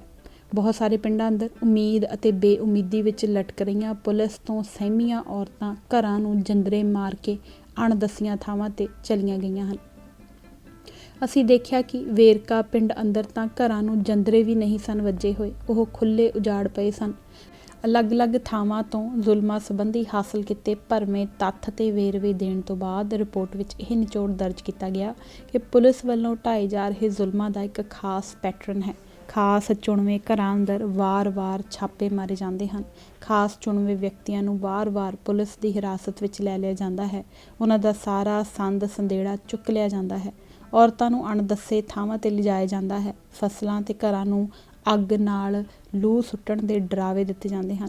ਸਕੇ ਸੰਬੰਧੀਆਂ ਨੂੰ ਅਲੱਗ ਪਰੇਸ਼ਾਨ ਕੀਤਾ ਜਾਂਦਾ ਹੈ ਅਤੇ ਅਖੀਰ ਵਿੱਚ ਜਾ ਕੇ ਮਜ਼ਲੂਮ ਧਿਰ ਕੋਲੋਂ ਪੈਸੇ ਬਟੋਰ ਲਏ ਜਾਂਦੇ ਹਨ। ਅੰਮ੍ਰਿਤਧਾਰੀ ਸਿੰਘ ਖਤਰਨਾਕ ਮੁਜਰਮ ਨਹੀਂ ਹਨ ਜਿਸ ਤਰ੍ਹਾਂ ਕਿ ਖੱਬਤੀ ਫੌਜ ਵੱਲੋਂ ਉਹਨਾਂ ਨੂੰ ਗਰਦਾਨਿਆ ਜਾ ਰਿਹਾ ਹੈ, ਪਰੰਤੂ ਉਹਨਾਂ ਦੇ ਸਿਰਾਂ 'ਤੇ ਖਤਰੇ ਜ਼ਰੂਰ ਮੰਡਰਾ ਰਹੇ ਹਨ। ਉਹਨਾਂ ਦੀ ਕਿਸਮਤ ਦਾ ਕੋਈ ਭਰੋਸਾ ਨਹੀਂ। ਰਿਪੋਰਟ ਵਿੱਚ ਜ਼ੁਲਮਾਂ ਦੀਆਂ ਕੁਝ ਅਜਿਹੀਆਂ ਸੱਚੀਆਂ ਕਹਾਣੀਆਂ ਬਿਆਨ ਕੀਤੀਆਂ ਗਈਆਂ ਜਿਨ੍ਹਾਂ ਨੂੰ ਪੜ੍ਹ ਕੇ ਲੂਹ ਕੰਡੇ ਖੜੇ ਹੋ ਜਾਂਦੇ ਹਨ। ਅਜਿਹੀ ਇੱਕ ਹੱਡਬੀਤੀ ਗੁਰਦਾਸਪੁਰ ਜ਼ਿਲ੍ਹੇ ਦੇ ਪਿੰਡ ਲੌਂਗੋਵਾਲ ਦੇ ਇੱਕ ਗਰੀਬ ਕਿਸਾਨ ਸੋਹਣ ਸਿੰਘ ਦੀ ਹੈ। ਸੋਹਣ ਸਿੰਘ ਦੀ ਧਰਮ ਪਤਨੀ ਨੇ ਦੱਸਿਆ ਕਿ ਉਹ ਆਪਣੇ ਪਤੀ ਤੇ ਛੋਟੀ ਧੀ ਦੇ ਨਾਲ ਆਪਣੇ ਪੇਕੇ ਘਰ ਗਈ ਹੋਈ ਸੀ ਜਦੋਂ ਅਚਾਨਕ ਹੀ ਫੌਜ ਦੀ ਇੱਕ ਟੁਕੜੀ ਆ ਧਮਕੀ ਅਤੇ ਉਸਦੇ ਪਤੀ ਦੇ ਅੰਮ੍ਰਿਤਧਾਰੀ ਹੋਣ ਦੀ ਵਜ੍ਹਾ ਕਰਕੇ ਫੌਜੀਆਂ ਨੇ ਉਸ ਉੱਤੇ ਗਾਲਾਂ ਦੀ ਬੁਛਾੜ ਕਰ ਦਿੱਤੀ। ਉਹਨਾਂ ਬਿਨਾਂ ਕਿਸੇ ਭੜਕਾਹਟ ਦੇ ਉਸ ਦੀ ਦਾੜੀ ਪੁੱਟ ਸੁੱਟੀ, ਉਸ ਦੀ ਦਸਤਾਰ ਢਾਹ ਦਿੱਤੀ ਅਤੇ ਉਸ ਨੂੰ ਜੀਪ ਵਿੱਚ ਸੁੱਟ ਕੇ ਕੈਂਪ ਵਿੱਚ ਲੈ ਗਏ। ਅੰਮ੍ਰਿਤਸਰ ਜ਼ਿਲ੍ਹੇ ਦੇ ਤਰਸਿੱਕਾ ਪਿੰਡ ਦੇ ਭਜਨ ਪ੍ਰਤਾਪ ਸਿੰਘ ਨੇ ਦੱਸਿਆ ਕਿ ਕੈਂਪ ਵਿੱਚ ਸੋਹਣ ਸਿੰਘ ਨੂੰ ਉਸਦੇ ਲਾਗਲੇ ਕਮਰੇ ਵਿੱਚ ਰੱਖਿਆ ਹੋਇਆ ਸੀ। ਉਸ ਕੈਂਪ ਅੰਦਰਲੇ ਲੋਕਾਂ ਨੂੰ ਸੋਹਣ ਸਿੰਘ ਦੀ ਚੀਕ ਪੁਕਾਰ ਅਕਸਰ ਸੁਣਾਈ ਦਿੰਦੀ ਰਹਿੰਦੀ ਸੀ। ਇੱਕ ਦਿਨ ਸਾਰਾ ਕੁਝ ਸ਼ਾਂਤ ਹੋ ਗਿਆ। ਬਾਅਦ ਵਿੱਚ ਪਤਾ ਚੱਲਿਆ ਕਿ ਸੋਹਣ ਸਿੰਘ ਦੀਆਂ ਦੋਨੋਂ ਅੱਖਾਂ ਕੱਢ ਦਿੱਤੀਆਂ ਗਈਆਂ ਸਨ ਅਤੇ ਲੋਹੇ ਦੀਆਂ ਰਾਡਾਂ ਨਾਲ ਉਸ ਦਾ ਕੱਲਾ-ਕੱਲਾ ਜੋੜ ਭੰਨ ਦਿੱਤਾ ਗਿਆ ਸੀ। ਜਦ ਉਸਦੀ ਮ੍ਰਿਤਕ ਦੇਹ ਘਰਦਿਆਂ ਦੇ ਹਵਾਲੇ ਕੀਤੀ ਗਈ ਤਾਂ ਉਸਦੀ ਪਤਨੀ ਤੇ ਭਰਾ ਬਲਦੇਵ ਸਿੰਘ ਨੇ ਦੇਖਿਆ ਕਿ ਉਸ ਦੀਆਂ ਦੋਨੋਂ ਅੱਖਾਂ ਗਾਇਬ ਸਨ ਅਤੇ ਸਾਰਾ ਜਿਸਮ ਬੁਰੀ ਤਰ੍ਹਾਂ ਪਿੰਜਿਆ ਪਿਆ ਸੀ। ਹੋਇਆ ਇਹ ਕਿ ਜਦ ਵਹਿਸ਼ੀ ਕੁੱਟਮਾਰ ਦੇ ਦੌਰਾਨ ਉਸ ਦੇ ਪ੍ਰਾਣ ਨਿਕਲ ਗਏ ਤਾਂ ਫੌਜ ਨੇ ਉਸ ਦੀ ਲਾਸ਼ ਨੂੰ ਜੰਡਿਆਲਾ ਥਾਣੇ ਦੇ SHO ਦੇ ਸਪੁਰਦ ਕਰ ਦਿੱਤਾ, ਜਿਸ ਨੇ ਇਸ ਨੂੰ ਆਤਮ ਹੱਤਿਆ ਦਾ ਮਾਮਲਾ ਕਰਾਰ ਦੇ ਕੇ ਮ੍ਰਿਤਕ ਦੀ ਪਤਨੀ ਕੋਲੋਂ ਜਬਰੀ ਦਸਤਖਤ ਕਰਾ ਲਏ। ਬਿਨਾਂ ਪੋਸਟਮਾਰਟਮ ਕੀਤਿਆਂ ਲਾਸ਼ ਦਾ ਸੰਸਕਾਰ ਕਰ ਦਿੱਤਾ ਗਿਆ। ਇਸ ਤਰ੍ਹਾਂ ਦੇ ਹੌਲਨਾਕ ਜ਼ਬਰ ਦੀ ਇਹ ਕੋਈ ਇਕੱਲੀ ਕਹਿਰੀ ਵਾਰਦਾਤ ਨਹੀਂ ਸੀ। ਸਾਲ ਡੇਢ ਸਾਲ ਬਾਅਦ ਜਾ ਕੇ ਜਦ ਹਕੂਮਤੀ ਜ਼ਬਰ ਦਾ ਸ਼ਿਕੰਜਾ ਥੋੜ੍ਹਾ ਢਿੱਲਾ ਹੋਇਆ ਤਾਂ ਪ੍ਰੈਸ ਵਿੱਚ ਅਜਿਹੀਆਂ ਅਨੇਕਾਂ ਹੀ ਵਾਰਦਾਤਾਂ ਸਾਹਮਣੇ ਆਈਆਂ। ਇਸ ਰਿਪੋਰਟ ਨੂੰ ਸਰਕਾਰ ਨੇ ਜਾਰੀ ਹੁੰਦਿਆਂ ਹੀ ਜ਼ਬਤ ਕਰ ਲਿਆ ਸੀ ਅਤੇ ਟੀਮ ਦੇ 5 ਹੀ ਮੈਂਬਰਾਂ ਨੂੰ ਗ੍ਰਿਫਤਾਰ ਕਰਕੇ ਉਹਨਾਂ ਉੱਤੇ ਕੌਮੀ ਸੁਰੱਖਿਆ ਕਾਨੂੰਨ ਤੇ ਕਈ ਹੋਰ ਜਾਬਰ ਕਾਨੂੰਨ ਮੜ੍ਹ ਦਿੱਤੇ ਗਏ ਸਨ। ਇਹਨਾਂ ਰਿਪੋਰਟਾਂ 'ਚੋਂ ਭਾਰਤੀ ਸੁਰੱਖਿਆ ਬਲਾਂ ਦੁਆਰਾ ਸਿੱਖ ਭਾਈਚਾਰੇ ਉੱਤੇ ਢਾਏ ਗਏ ਅਤਿਆਚਾਰਾਂ ਦੀ ਜੋ ਤਸਵੀਰ ਉਘੜਦੀ ਹੈ, ਉਸ ਤੋਂ ਇਹ ਗੱਲ ਪ੍ਰਤੱਖ ਹੋ ਜਾਂਦੀ ਹੈ ਕਿ ਇਹ ਕੋਈ ਆਮ ਕਿਸਮ ਦਾ ਜ਼ੁਲਮੋ ਤਸ਼ੱਦਦ ਨਹੀਂ ਸੀ। ਇਸ ਜ਼ੁਲਮੋ ਤਸ਼ੱਦਦ ਦਾ ਖਾਸਾ ਕਈ ਸਾਰੇ ਅਹਿਮ ਪੱਖਾਂ ਤੋਂ ਨਿਵੇਕਲਾ ਸੀ। ਸਭ ਨਾਲੋਂ ਅਹਿਮ ਗੱਲ ਇਹ ਕਿ ਇਹ ਜ਼ਬਰ ਆਪਣੇ ਖਾਸੇ ਪੱਖੋਂ ਨਸਲੀ ਤੇ ਪੱਖਪਾਤੀ ਸੀ। ਅਰਥਾਤ ਇਹ ਰਾਜ ਦੁਆਰਾ ਆਮ ਜਨਤਾ ਉੱਤੇ ਢਾਇਆ ਜ਼ੁਲਮ ਨਹੀਂ ਸੀ। ਇਹ ਜ਼ਬਰ ਕੇਵਲ ਤੇ ਕੇਵਲ ਸਿੱਖ ਭਾਈਚਾਰੇ ਦੇ ਖਿਲਾਫ ਸੇਧਤ ਸੀ। ਅਜਿਹੇ ਅਨੇਕਾਂ ਠੋਸ ਪ੍ਰਮਾਣ ਮਿਲਦੇ ਹਨ ਜਦੋਂ ਸੁਰੱਖਿਆ ਬਲਾਂ ਨੇ ਸਿੱਖ ਧਰਮ ਤੇ ਸਿੱਖ ਭਾਈਚਾਰੇ ਦੇ ਖਿਲਾਫ ਆਪਣੇ ਫਿਰਕੂ ਤਵੱਸਬਾਂ ਦਾ ਅਸ਼ਲੀਲ ਪ੍ਰਗਟਾਵਾ ਕੀਤਾ। ਸਿੱਖਾਂ ਦੇ ਧਾਰਮਿਕ ਚਿੰਨ੍ਹਾਂ ਦੀ ਗਿਣਮਿੱਥ ਕੇ ਨਿਰਾਦਰੀ ਕਰਨ ਅਤੇ ਕਈਆਂ ਮਾਮਲਿਆਂ ਵਿੱਚ ਸਿੱਖ ਗੁਰੂ ਸਾਹਿਬਾਨ ਦੀ ਸ਼ਾਨ ਦੇ ਖਿਲਾਫ ਭੈੜੇ ਸ਼ਬਦ ਬੋਲਣ ਦੀਆਂ ਅਨੇਕਾਂ ਉਦਾਹਰਨਾਂ ਸਾਹਮਣੇ ਆਈਆਂ। ਉਪਰੋਕਤ ਰਿਪੋਰਟ ਅੰਦਰ ਇਹ ਤੱਥ ਨੋਟ ਕੀਤਾ ਗਿਆ ਕਿ ਦਰਬਾਰ ਸਾਹਿਬ ਉੱਤੇ ਫੌਜੀ ਹਮਲੇ ਦੇ ਤੁਰੰਤ ਬਾਅਦ CRPF ਤੇ BSF ਦੇ ਕੁਝ ਹਿੰਦੂ ਅਫਸਰਾਂ ਨੂੰ ਉਚੇਚੇ ਤੌਰ 'ਤੇ ਪੰਜਾਬ ਅੰਦਰ ਤੈਨਾਤ ਕੀਤਾ ਗਿਆ। ਗੁਰਦਾਸਪੁਰ ਜ਼ਿਲ੍ਹੇ ਦੇ ਇੱਕ ਪਿੰਡ ਹਰੂਵਾਲ ਦੇ ਸਰਪੰਚ ਨੇ ਤਪਦੇ ਮਨ ਨਾਲ ਦੱਸਿਆ ਕਿ DIG, SSP, SP, ASP ਅਤੇ ਇੱਥੋਂ ਤੱਕ ਕਿ SHO ਤੱਕ ਸਾਰੇ ਹਿੰਦੂ ਹਨ ਅਤੇ ਉਹ ਸਿਰਫ ਸਿੱਖਾਂ ਨੂੰ ਗ੍ਰਿਫਤਾਰ ਕਰ ਰਹੇ ਹਨ। ਫੌਜ ਨੇ ਸਾਫ਼ ਦਰਸਾ ਦਿੱਤਾ ਹੈ ਕਿ ਉਹ ਇੱਥੇ ਸਿੱਖਾਂ ਦੀ ਰੱਖਿਆ ਕਰਨ ਲਈ ਨਹੀਂ ਆਈ, ਬਲਕਿ ਉਹਨਾਂ ਨੂੰ ਮਾਰਨ ਲਈ ਆਈ ਹੈ। ਉਹ ਇੱਕ ਕਾਬਜ਼ ਸੈਨਾ ਦੀ ਤਰ੍ਹਾਂ ਹੈ। ਕਲਕੱਤੇ ਤੋਂ ਛਪਦੇ ਇੱਕ ਮਾਸਕ ਸਿੱਖ ਮੈਗਜ਼ੀਨ ਨੇ ਲਿਖਿਆ ਕਿ ਅਖਬਾਰਾਂ ਵਿੱਚ ਛਪੀਆਂ ਰਿਪੋਰਟਾਂ ਪੜ੍ਹਨ ਤੋਂ ਬਾਅਦ ਸਹਿਜੇ ਹੀ ਇਸ ਨਿਰਣੇ ਤੇ ਅਪੜਿਆ ਜਾ ਸਕਦਾ ਹੈ ਕਿ ਇੱਕ ਪਾਸੇ ਸਿੱਖ ਭਾਈਚਾਰੇ ਤੇ ਦੂਜੇ ਪਾਸੇ ਸਮੁੱਚੇ ਭਾਰਤ ਦੇ ਵਿਚਕਾਰ ਇੱਕ ਜੰਗ ਚੱਲ ਰਹੀ ਹੈ। ਭਾਰਤ ਦੇ ਜਾਣੇ ਪਛਾਣੇ ਬੁੱਧੀਮਾਨ ਤੇ ਸੰਪਾਦਕ ਰਮੇਸ਼ ਥਾਪਰ ਨੇ ਪੰਜਾਬ ਅੰਦਰ ਫੌਜ ਵੱਲੋਂ ਸਿੱਖਾਂ ਉੱਤੇ ਢਾਏ ਜਾ ਰਹੇ ਜ਼ੁਲਮਾਂ ਬਾਰੇ ਤਿੱਖਾ ਰੋਸ ਪ੍ਰਗਟ ਕਰਦੇ ਹੋਏ ਲਿਖਿਆ ਸੀ ਕਿ ਅਸਲ ਵਿੱਚ ਸਿੱਖ ਭਾਈਚਾਰੇ ਨਾਲ ਇੱਕ ਹਾਰੇ ਹੋਏ ਦੁਸ਼ਮਣ ਦੀ ਤਰ੍ਹਾਂ ਵਰਤਾਓ ਕੀਤਾ ਜਾ ਰਿਹਾ ਹੈ। ਪੰਜਾਬ ਅੰਦਰੋਂ ਆ ਰਹੀ ਹਰ ਨਿਰਪੱਖ ਰਿਪੋਰਟ ਇਸ ਗੱਲ ਦੀ ਪੁਸ਼ਟੀ ਕਰਦੀ ਹੈ। ਅਸੀਂ ਇੱਕ ਭੱਦੀ ਕਿਸਮ ਦੇ ਹਿੰਦੂ ਉਨਮਾਦ ਨੂੰ ਵੋਟ ਬੈਂਕ ਵਿੱਚ ਤਬਦੀਲ ਹੋਣ ਦੀ ਪ੍ਰਵਾਨਗੀ ਦੇ ਰਹੇ ਹਾਂ। ਫੌਜ ਵੱਲੋਂ ਹਿਰਾਸਤ 'ਚ ਲਏ ਸਿੱਖਾਂ ਉੱਤੇ ਲਾਏ ਗਏ ਦੋਸ਼ਾਂ 'ਚੋਂ ਇੱਕ ਸਭ ਤੋਂ ਆਮ ਦੋਸ਼ ਇਹ ਸੀ ਕਿ ਉਹ ਉੱਚੀ ਉੱਚੀ ਲਲਕਾਰੇ ਮਾਰ ਰਹੇ ਸਨ ਕਿ ਹਿੰਦੂਓ ਕੋ ਮਾਰ ਡਾਲੋ। ਇਸ ਤੋਂ ਸਾਫ਼ ਜ਼ਾਹਰ ਹੋ ਜਾਂਦਾ ਹੈ ਕਿ ਫੌਜ ਅੰਦਰ ਇਹ ਧਾਰਨਾ ਬਣੀ ਹੋਈ ਜਾਂ ਬਣਾਈ ਗਈ ਸੀ ਕਿ ਪੰਜਾਬ ਵਿੱਚ ਸਿੱਖ ਹਿੰਦੂਆਂ ਦਾ ਕਤਲੇਆਮ ਕਰ ਰਹੇ ਹਨ ਅਤੇ ਫੌਜ ਦਾ ਕੰਮ ਹਿੰਦੂਆਂ ਦੀ ਜਾਨ ਮਾਲ ਦੀ ਰਾਖੀ ਕਰਨਾ ਸੀ। ਇਹ ਧਾਰਨਾ ਅਚਾਨਕ ਜਾਂ ਆਪਣੇ ਆਪ ਨਹੀਂ ਸੀ ਬਣ ਗਈ। ਇਹ ਭਾਰਤੀ ਹਾਕਮਾਂ ਦੁਆਰਾ ਸਿੱਖ ਸੰਘਰਸ਼ ਦੇ ਖਿਲਾਫ ਸਾਲਾਂ ਤੋਂ ਕੀਤੇ ਜਾ ਰਹੇ ਫਿਰਕੂ ਪ੍ਰਾਪੇਗੰਡੇ ਦਾ ਨਤੀਜਾ ਸੀ। ਦਿੱਲੀ ਯੂਨੀਵਰਸਿਟੀ ਦੇ ਇੱਕ ਗੈਰ ਸਿੱਖ ਪ੍ਰੋਫੈਸਰ ਬਿਰਜ ਰਾਏ ਸਿੰਘ ਨੇ ਇਸ ਗੱਲ ਦੀ ਪੁਸ਼ਟੀ ਕਰਦਿਆਂ ਦੱਸਿਆ ਕਿ ਦਰਬਾਰ ਸਾਹਿਬ ਉੱਤੇ ਹਮਲੇ ਮੌਕੇ ਮੈਂ ਆਪਣੇ ਪਰਿਵਾਰ ਨਾਲ ਮੱਧ ਪ੍ਰਦੇਸ਼ ਅੰਦਰ ਮੌ ਨਾਂ ਦੀ ਜਗ੍ਹਾ ਵਿਖੇ ਆਪਣੇ ਫੌਜੀ ਭਰਾ ਦੇ ਪਰਿਵਾਰ ਕੋਲ ਠਹਿਰਿਆ ਹੋਇਆ ਸੀ। ਜਦੋਂ ਫੌਜੀ ਕਾਰਵਾਈ ਹੋਈ ਤਾਂ ਹੋਰਨਾਂ ਸਾਰੇ ਲੋਕਾਂ ਵਾਂਗੂ ਮੈਂ ਵੀ ਪੰਜਾਬ ਦੀਆਂ ਘਟਨਾਵਾਂ ਨੂੰ ਅਖਬਾਰਾਂ ਤੇ ਰੇਡੀਓ ਦੀਆਂ ਖਬਰਾਂ ਦੀਆਂ ਅੱਖਾਂ ਰਾਹੀਂ ਦੇਖਿਆ, ਪਰ ਮੌ ਵਿਖੇ ਮੈਂ ਇਸ ਨੂੰ ਫੌਜ ਦੀਆਂ ਅੱਖਾਂ ਥਾਣੀ ਵੀ ਦੇਖਿਆ। ਮੈਂ ਦੋ ਗੱਲਾਂ ਖਾਸ ਤੌਰ ਤੇ ਨੋਟ ਕੀਤੀਆਂ। ਪਹਿਲੀ ਇਹ ਕਿ ਫੌਜ ਅੰਦਰ ਬਹੁਤ ਸਾਰੇ ਲੋਕਾਂ ਦਾ ਇਹ ਕਹਿਣਾ ਸੀ ਕਿ ਅਸੀਂ ਤਾਂ ਫਰਜ਼ ਦੇ ਬੱਧੇ ਹੋਏ ਹਾਂ, ਸਾਨੂੰ ਜਿੱਥੇ ਜਾਣ ਲਈ ਕਿਹਾ ਜਾਂਦਾ ਹੈ ਅਸੀਂ ਚਲੇ ਜਾਂਦੇ ਹਾਂ ਅਤੇ ਜੋ ਕਰਨ ਲਈ ਕਿਹਾ ਜਾਂਦਾ ਹੈ ਉਸ ਦੀ ਤਾਮੀਲ ਕਰਦੇ ਹਾਂ। ਪਰ ਨਾਲ ਹੀ ਦੂਜੀ ਗੱਲ ਮੈਂ ਇਹ ਵੀ ਦੇਖੀ ਕਿ ਫੌਜ ਅੰਦਰ ਕਾਫੀ ਸਾਰੇ ਲੋਕ ਇਹ ਵੀ ਮਹਿਸੂਸ ਕਰ ਰਹੇ ਸਨ ਕਿ ਦਰਬਾਰ ਸਾਹਿਬ ਉੱਤੇ ਕੀਤੇ ਗਏ ਫੌਜੀ ਹਮਲੇ ਦਾ ਮੰਤਵ ਅਸਲ ਵਿੱਚ ਸਿੱਖਾਂ ਦੀ ਸੁਰਤ ਟਿਕਾਣੇ ਲਿਆਉਣਾ ਸੀ। ਜੋ ਮੈਂ ਦੇਖਿਆ ਉਹ ਇਹ ਸੀ ਕਿ ਫੌਜ ਅੰਦਰ ਵੀ ਇੱਕ ਖਾਸ ਫਿਰਕੂ ਭਾ ਮਾਰ ਰਹੀ ਸੀ।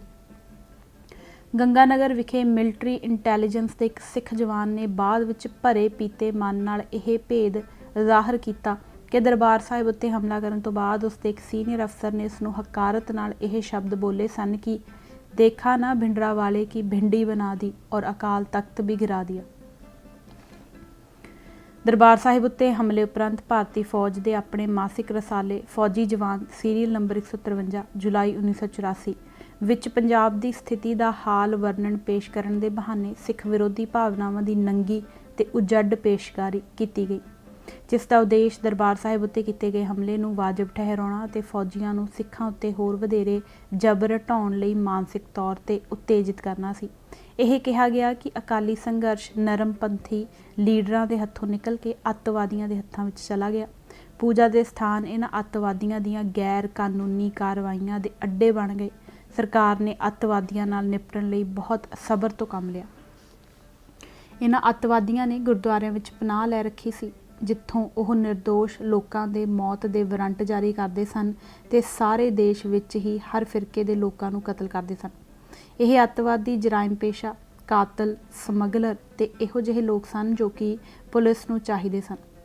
ਇਹਨਾਂ ਲੋਕਾਂ ਨੇ ਗੁਰਦੁਆਰਿਆਂ ਵਿੱਚ ਸ਼ਰਨ ਲੈ ਰੱਖੀ ਸੀ ਅਤੇ ਇਹ ਆਪਣੇ ਆਪ ਨੂੰ ਜਥੇਬੰਦ ਕਰਕੇ ਦੇਸ਼ ਧਰੋਹੀ ਸਰਗਰਮੀਆਂ ਕਰਦੇ ਸਨ। ਦੇਸ਼ ਦੇ ਦੁਸ਼ਮਣ ਅਤੇ ਕੁਝ ਬਦਜ਼ਨ ਹੋਏ ਸਾਬਕਾ ਫੌਜੀਆਂ ਨੇ ਵੀ ਇਹਨਾਂ ਲੋਕਾਂ ਨੂੰ ਫੌਜੀ ਟ੍ਰੇਨਿੰਗ ਦੇ ਕੇ ਇਹਨਾਂ ਦੀ ਮਦਦ ਕੀਤੀ। ਕੁਝ ਸਿੱਧੇ ਸਾਦੇ ਦੇਸ਼ ਵਾਸੀਆਂ ਨੂੰ ਧਰਮ ਦੇ ਨਾਂ ਤੇ ਇਹ ਪੱਕਾ ਕੀਤਾ ਗਿਆ ਸੀ ਕਿ ਉਹਨਾਂ ਨੇ ਇਹਨਾਂ ਅੱਤਵਾਦੀ ਕਾਰਵਾਈਆਂ ਦੀ ਮਦਦ ਕਰਨੀ ਹੈ ਤੇ ਇਹਨਾਂ ਵਿੱਚ ਹਿੱਸਾ ਲੈਣਾ ਹੈ। ਇਹ ਲੋਕ ਛੋਟੀ ਕਿਰਪਾਨ ਗਾਤਰੇ ਪਾਉਂਦੇ ਹਨ ਅਤੇ ਇਹਨਾਂ ਨੂੰ ਅੰਮ੍ਰਿਤਧਾਰੀ ਕਿਹਾ ਜਾਂਦਾ ਹੈ। ਸਿਰਫ ਇੱਥੇ ਹੀ ਬਸ ਨਹੀਂ ਕੀਤਾ ਗਿਆ। ਦੇਸ਼ ਵਿੱਚ ਅਮਨ ਕਾਨੂੰਨ ਕਾਇਮ ਕਰਨ ਦੇ ਨਾਂ ਉੱਤੇ ਭਾਰਤੀ ਫੌਜ ਨੂੰ ਅਤੇ ਦੇਸ਼ ਦੇ ਲੋਕਾਂ ਨੂੰ ਇੱਕ ਤਰ੍ਹਾਂ ਨਾਲ ਸਿੱਖ ਭਾਈਚਾਰੇ ਦੇ ਖਿਲਾਫ ਜੰਗ ਲੜਨ ਦਾ ਹੌਕਾ ਦਿੱਤਾ ਗਿਆ। ਜਰਾ ਸੁਣੋ, ਬਹੁਤੇ ਅੱਤਵਾਦੀਆਂ ਨਾਲ ਨਿਪਟ ਲਿਆ ਗਿਆ ਹੈ, ਬਹੁਤ ਸਾਰਾ ਅਸਲਾ ਬਰਾਮਦ ਕਰ ਲਿਆ ਗਿਆ ਹੈ, ਪਰ ਕਾਫੀ ਗਿਣਤੀ ਵਿੱਚ ਇਹ ਲੋਕ ਦੌੜੇ ਹੋਏ ਹਨ। ਇਹਨਾਂ ਉੱਤੇ ਕਾਬੂ ਪਾਉਣਾ ਜ਼ਰੂਰੀ ਹੈ ਤਾਂ ਕਿ ਦੇਸ਼ ਵਿੱਚ ਅਮਨ ਕਾਇਮ ਕਰਨ ਦਾ ਛੇਕੜਲਾ ਨਿਸ਼ਾਨਾ ਹਾਸਲ ਕੀਤਾ ਜਾ ਸਕੇ। इस करके जेकर किसी नूं किसी अमृतधारी बारे जानकारी होवे जो कि बहुत खतरनाक लोग हैं ਅਤੇ जिन्हां ने कतल करन लुट्टण ते होर अतवादी कार्रवाइयां करन दी सौं खाधी हुई है, इन्हां बारे खबर तुरंत संबंधित अधिकारियों नूं दित्ती जावे। ਇਹ लोग भावें ਜ਼ਾਹਿਰਾ तौर ਤੇ खतरनाक दिखाई नहीं दिंदे पर ਇਹ मूल रूप ਵਿੱਚ दहशतगर्दी ਨੂੰ ਪਰਨਾਏ ਹੋਏ ਹਨ। ਸਾਡੇ ਸਾਰਿਆਂ ਦੇ ਭਲੇ ਵਾਸਤੇ ਇਹਨਾਂ ਸਾਰੇ ਲੋਕਾਂ ਦੀ ਸ਼ਨਾਖਤ ਤੇ ਉਹਨਾਂ ਦਾ ਅਤਾ ਪਤਾ ਸੁਰੱਖਿਆ ਫੋਰਸਾਂ ਕੋਲ ਪ੍ਰਗਟ ਕਰ ਦੇਣਾ ਚਾਹੀਦਾ ਹੈ। ਸਾਨੂੰ ਦੁਸ਼ਮਣ ਦੇ ਖਤਰਨਾਕ ਮਨਸੂਬਿਆਂ ਤੋਂ ਚੁਕੰਨੇ ਰਹਿਣਾ ਚਾਹੀਦਾ ਹੈ। ਸਥਾਪਤੀ ਵਿਰੋਧੀ ਕਿਸੇ ਲਹਿਰ ਨੂੰ ਕੁਚਲਣ ਲਈ ਹਰੇਕ ਹੁਕਮਰਾਨ ਤਾਕਤ ਵੱਲੋਂ ਇੱਕੋ ਜਿਹਾ ਤਰੀਕਾਕਾਰ ਅਪਣਾਇਆ ਜਾਂਦਾ ਹੈ। ਹਕੂਮਤੀ ਜਬਰ ਨੂੰ ਵਾਜਬ ਠਹਿਰਾਉਣ ਤੇ ਇਸ ਦੇ ਪੱਖ ਵਿੱਚ ਲੋਕ ਰਾਏ ਲਾਮਬੰਦ ਕਰਨ ਲਈ ਲਹਿਰ ਦੇ ਅਸਲੀ ਖਾਸੇ ਤੇ ਉਦੇਸ਼ਾਂ ਨੂੰ ਲੋਕਾਂ ਸਾਹਮਣੇ ਪੂਰੀ ਤਰ੍ਹਾਂ ਵਿਗਾੜ ਕੇ ਪੇਸ਼ ਕੀਤਾ ਜਾਂਦਾ ਹੈ। 20ਵੀਂ ਸਦੀ ਦੇ ਦੂਜੇ ਤੇ ਤੀਜੇ ਦਹਾਕਿਆਂ ਦੌਰਾਨ ਗੁਰਦੁਆਰਾ ਸੁਧਾਰ ਲਹਿਰ ਦੇ ਰੂਪ ਵਿੱਚ ਪ੍ਰਗਟ ਹੋਏ ਸਿੱਖ ਉਭਾਰ, ਜਿਸ ਦਾ ਜ਼ਾਹਿਰਾ ਉਦੇਸ਼ ਗੁਰਦੁਆਰਿਆਂ ਨੂੰ ਮਹੰਤਾਂ ਦੇ ਚੁੰਗਲ ਤੋਂ ਆਜ਼ਾਦ ਕਰਾਉਣਾ ਸੀ, ਪਰੰਤੂ ਜਿਸ ਦੀ ਤਹਿ ਹੇਠਾਂ ਬਰਤਾਨਵੀ ਹਕੂਮਤ ਵਿਰੋਧੀ ਜਜ਼ਬਾ ਕੰਮ ਕਰਦਾ ਸੀ, ਨੂੰ ਹਕੂਮਤੀ ਜਬਰ ਨਾਲ ਕੁਚਲ ਦੇਣ ਲਈ ਗੋਰੇ ਹਾਕਮਾਂ ਨੇ ਵੀ ਇਹੀ ਹੱਥਕੰਡੇ ਅਪਣਾਏ ਸਨ।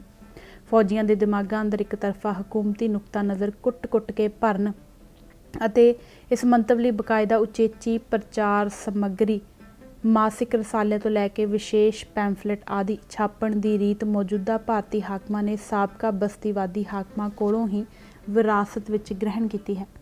ਗੁਰਦੁਆਰਾ ਸੁਧਾਰ ਲਹਿਰ ਮੌਕੇ ਭਾਰਤੀ ਫੌਜ ਦੀ ਸਿੱਖ ਰੈਜੀਮੈਂਟ ਦੇ ਇੱਕ ਗੋਰੇ ਅਫਸਰ ਵੱਲੋਂ ਫੌਜੀਆਂ ਨੂੰ ਪੜ੍ਹਾਉਣ ਲਈ ਉਚੇਚੇ ਤੌਰ 'ਤੇ ਲਿਖੀ ਗਈ ਇੱਕ ਲਿਖਤ ਨੂੰ ਜੇਕਰ 1984 ਵਿੱਚ ਫੌਜੀ ਜਵਾਨ ਅੰਦਰ ਛਾਪੀ ਗਈ ਉਪਰੋਕਤ ਲਿਖਤ ਨਾਲ ਮੇਲ ਕੇ ਦੇਖਿਆ ਜਾਵੇ ਤਾਂ ਗੋਰੇ ਤੇ ਕਾਲੇ ਹਾਕਮਾਂ ਦੀ ਸਾਂਝੀ ਤਾਸੀਰ ਝੱਟ ਪਛਾਣੀ ਜਾਂਦੀ ਹੈ। ਗੁਰਦੁਆਰਾ ਸੁਧਾਰ ਲਹਿਰ ਦੇ ਖਿਲਾਫ ਫੌਜੀਆਂ ਦੇ ਮਨਾਂ ਅੰਦਰ ਤਵੱਸਬ ਪੈਦਾ ਕਰਨ ਲਈ ਗੋਰੇ ਅਫਸਰ ਨੇ ਜੋ ਲਿਖਿਆ ਉਹ ਇਹ ਸੀ ਕਿ ਗੁਰਦੁਆਰਾ ਸੁਧਾਰ ਲਹਿਰ ਵਿੱਚ ਸਿਰਫ ਸੱਚੇ ਸੁਧਾਰਵਾਦੀ ਤੱਤ ਹੀ ਸ਼ਾਮਲ ਨਹੀਂ ਸਨ, ਬਲਕਿ ਕੁਝ ਅਜਿਹੇ ਲੋਕ ਵੀ ਸਨ ਜੋ ਮੰਨੇ ਹੋਏ ਕ੍ਰਾਂਤੀਕਾਰੀ ਤੇ ਕੁਝ ਬਦਕਾਰ ਕਿਸਮ ਦੇ ਅਨਸਰ ਵੀ ਸਨ ਅਤੇ ਜਿਨ੍ਹਾਂ ਨੂੰ ਲਹਿਰ ਤੋਂ ਬਾਹਰਲੇ ਸਰਕਾਰ ਦੇ ਕੱਟੜ ਦੋਖੀ ਅਨਸਰ ਆਪਣੇ ਸਵਾਰਥ ਲਈ ਵਰਤ ਰਹੇ ਸਨ। ਅਸਲ ਵਿੱਚ ਕਮੇਟੀ ਲਹਿਰ ਦੀ ਲੀਡਰਸ਼ਿਪ ਉੱਤੇ ਅੱਤਵਾਦੀਆਂ ਦੇ ਇੱਕ ਵਰਗ ਦਾ ਗਲਬਾ ਸਥਾਪਿਤ ਹੋ ਗਿਆ ਸੀ, ਜਿਨ੍ਹਾਂ ਲਈ ਧਾਰਮਿਕ ਸੁਧਾਰ ਦਾ ਕਾਜ ਕੱਟੜ ਕੌਮ ਪ੍ਰਸਤੀ ਨਾਲੋਂ ਬਹੁਤਾ ਅਲੱਗ ਨਹੀਂ ਸੀ। ਕਿਸੇ ਲਹਿਰ ਨੂੰ ਕੁਚਲਣ ਲਈ ਉਸ ਦੇ ਅਕਸ ਨੂੰ ਵਿਗਾੜ ਕੇ ਪੇਸ਼ ਕਰਨ ਦਾ ਇਹ ਹੁਕਮਰਾਨੀ ਦਸਤੂਰ ਸਰਵ ਵਿਆਪਕ ਹੈ। ਅਦਾਲਤੀ ਅੱਤਵਾਦ ਸਿੱਖਾਂ ਵਿਰੁੱਧ ਜਬਰ ਦੀ ਮੁਹਿੰਮ ਨੂੰ ਵੱਧ ਅਸਰਦਾਰ ਬਣਾਉਣ ਅਤੇ ਇਸ ਦੇ ਵਿਰੋਧ ਵਿੱਚ ਉੱਠਣ ਵਾਲੀ ਆਵਾਜ਼ ਨੂੰ ਥਾਂ ਨੱਪ ਦੇਣ ਲਈ ਭਾਰਤੀ ਹਾਕਮਾਂ ਨੇ ਪਹਿਲਾਂ ਤੋਂ ਮੌਜੂਦ ਜਾਬਰ ਕਾਨੂੰਨਾਂ ਦੇ ਦੰਦ ਹੋਰ ਤਿੱਖੇ ਕਰ ਦਿੱਤੇ ਅਤੇ ਜਦੋਂ ਕਦੇ ਇਸ ਨਾਲ ਵੀ ਘਰ ਪੂਰਾ ਹੁੰਦਾ ਨਾ ਦੱਸਿਆ ਤਾਂ ਮਨਮਾਨੇ ਢੰਗ ਨਾਲ ਨਵੇਂ ਅਤਿਆਚਾਰੀ ਕਾਨੂੰਨ ਘੜ ਲੈਣ ਦਾ ਆਪ ਹੁਦਰਾ ਰਾਹ ਅਖਤਿਆਰ ਕਰ ਲਿਆ। ਦਰਬਾਰ ਸਾਹਿਬ ਉੱਤੇ ਫੌਜੀ ਹਮਲੇ ਤੋਂ ਥੋੜ੍ਹੇ ਹੀ ਦਿਨਾਂ ਬਾਅਦ 21-22 ਜੂਨ ਦੀ ਰਾਤ ਨੂੰ ਰਾਸ਼ਟਰਪਤੀ ਗਿਆਨੀ ਜੈਲ ਸਿੰਘ ਨੇ ਇੱਕ ਵਿਸ਼ੇਸ਼ ਆਰਡੀਨੈਂਸ ਜਾਰੀ ਕਰਕੇ 1980 ਵਿੱਚ ਪਾਸ ਕੀਤੇ ਗਏ ਕੌਮੀ ਸੁਰੱਖਿਆ ਐਕਟ NSA 1980 ਦੀਆਂ ਤਣੀਆਂ ਹੋਰ ਕੱਸ ਦਿੱਤੀਆਂ। ਨਜ਼ਰਬੰਦੀ ਲਈ ਬਹਾਨਿਆਂ ਦਾ ਘੇਰਾ ਹੋਰ ਵੱਧ ਮੋਕਲਾ ਕਰ ਦਿੱਤਾ ਗਿਆ ਅਤੇ ਰਾਹਤ ਦੇ ਕਾਨੂੰਨੀ ਰਾਹਾਂ ਨੂੰ ਹੋਰ ਵੱਧ ਤਾਲੇ ਮਾਰ ਦਿੱਤੇ ਗਏ। ਇਸ ਤੋਂ ਥੋੜ੍ਹੇ ਹੀ ਦਿਨਾਂ ਬਾਅਦ 14 ਜੁਲਾਈ ਨੂੰ ਇੱਕ ਹੋਰ ਨਵਾਂ ਆਰਡੀਨੈਂਸ ਜਾਰੀ ਕਰ ਦਿੱਤਾ ਗਿਆ, ਜਿਸ ਨੂੰ ਦਹਿਸ਼ਤਗਰਦੀ ਗ੍ਰਸਤ ਖੇਤਰ ਸਪੈਸ਼ਲ ਅਦਾਲਤਾਂ ਆਰਡੀਨੈਂਸ 1984 ਦਾ ਨਾਂ ਦਿੱਤਾ ਗਿਆ। ਇਸ ਆਰਡੀਨੈਂਸ ਨਾਲ ਕੇਂਦਰ ਸਰਕਾਰ ਨੇ ਦੇਸ਼ ਦੇ ਕਿਸੇ ਵੀ ਹਿੱਸੇ ਨੂੰ ਸੰਬੰਧਿਤ ਰਾਜ ਸਰਕਾਰ ਨਾਲ ਸਲਾਹ ਮਸ਼ਵਰਾ ਕੀਤੇ ਬਿਨਾਂ ਹੀ ਗੜਬੜ ਵਾਲਾ ਖੇਤਰ ਕਰਾਰ ਦੇਣ ਅਤੇ ਦਹਿਸ਼ਤਗਰਦੀ ਦੇ ਦੋਸ਼ਾਂ ਹੇਠ ਗ੍ਰਿਫਤਾਰ ਕੀਤੇ ਗਏ ਵਿਅਕਤੀਆਂ ਉੱਤੇ ਮੁਕੱਦਮੇ ਚਲਾਉਣ ਲਈ ਸਪੈਸ਼ਲ ਅਦਾਲਤ ਕਾਇਮ ਕਰਨ ਦੇ ਮਨਮਾਨੇ ਅਧਿਕਾਰ ਹਾਸਲ ਕਰ ਲਏ।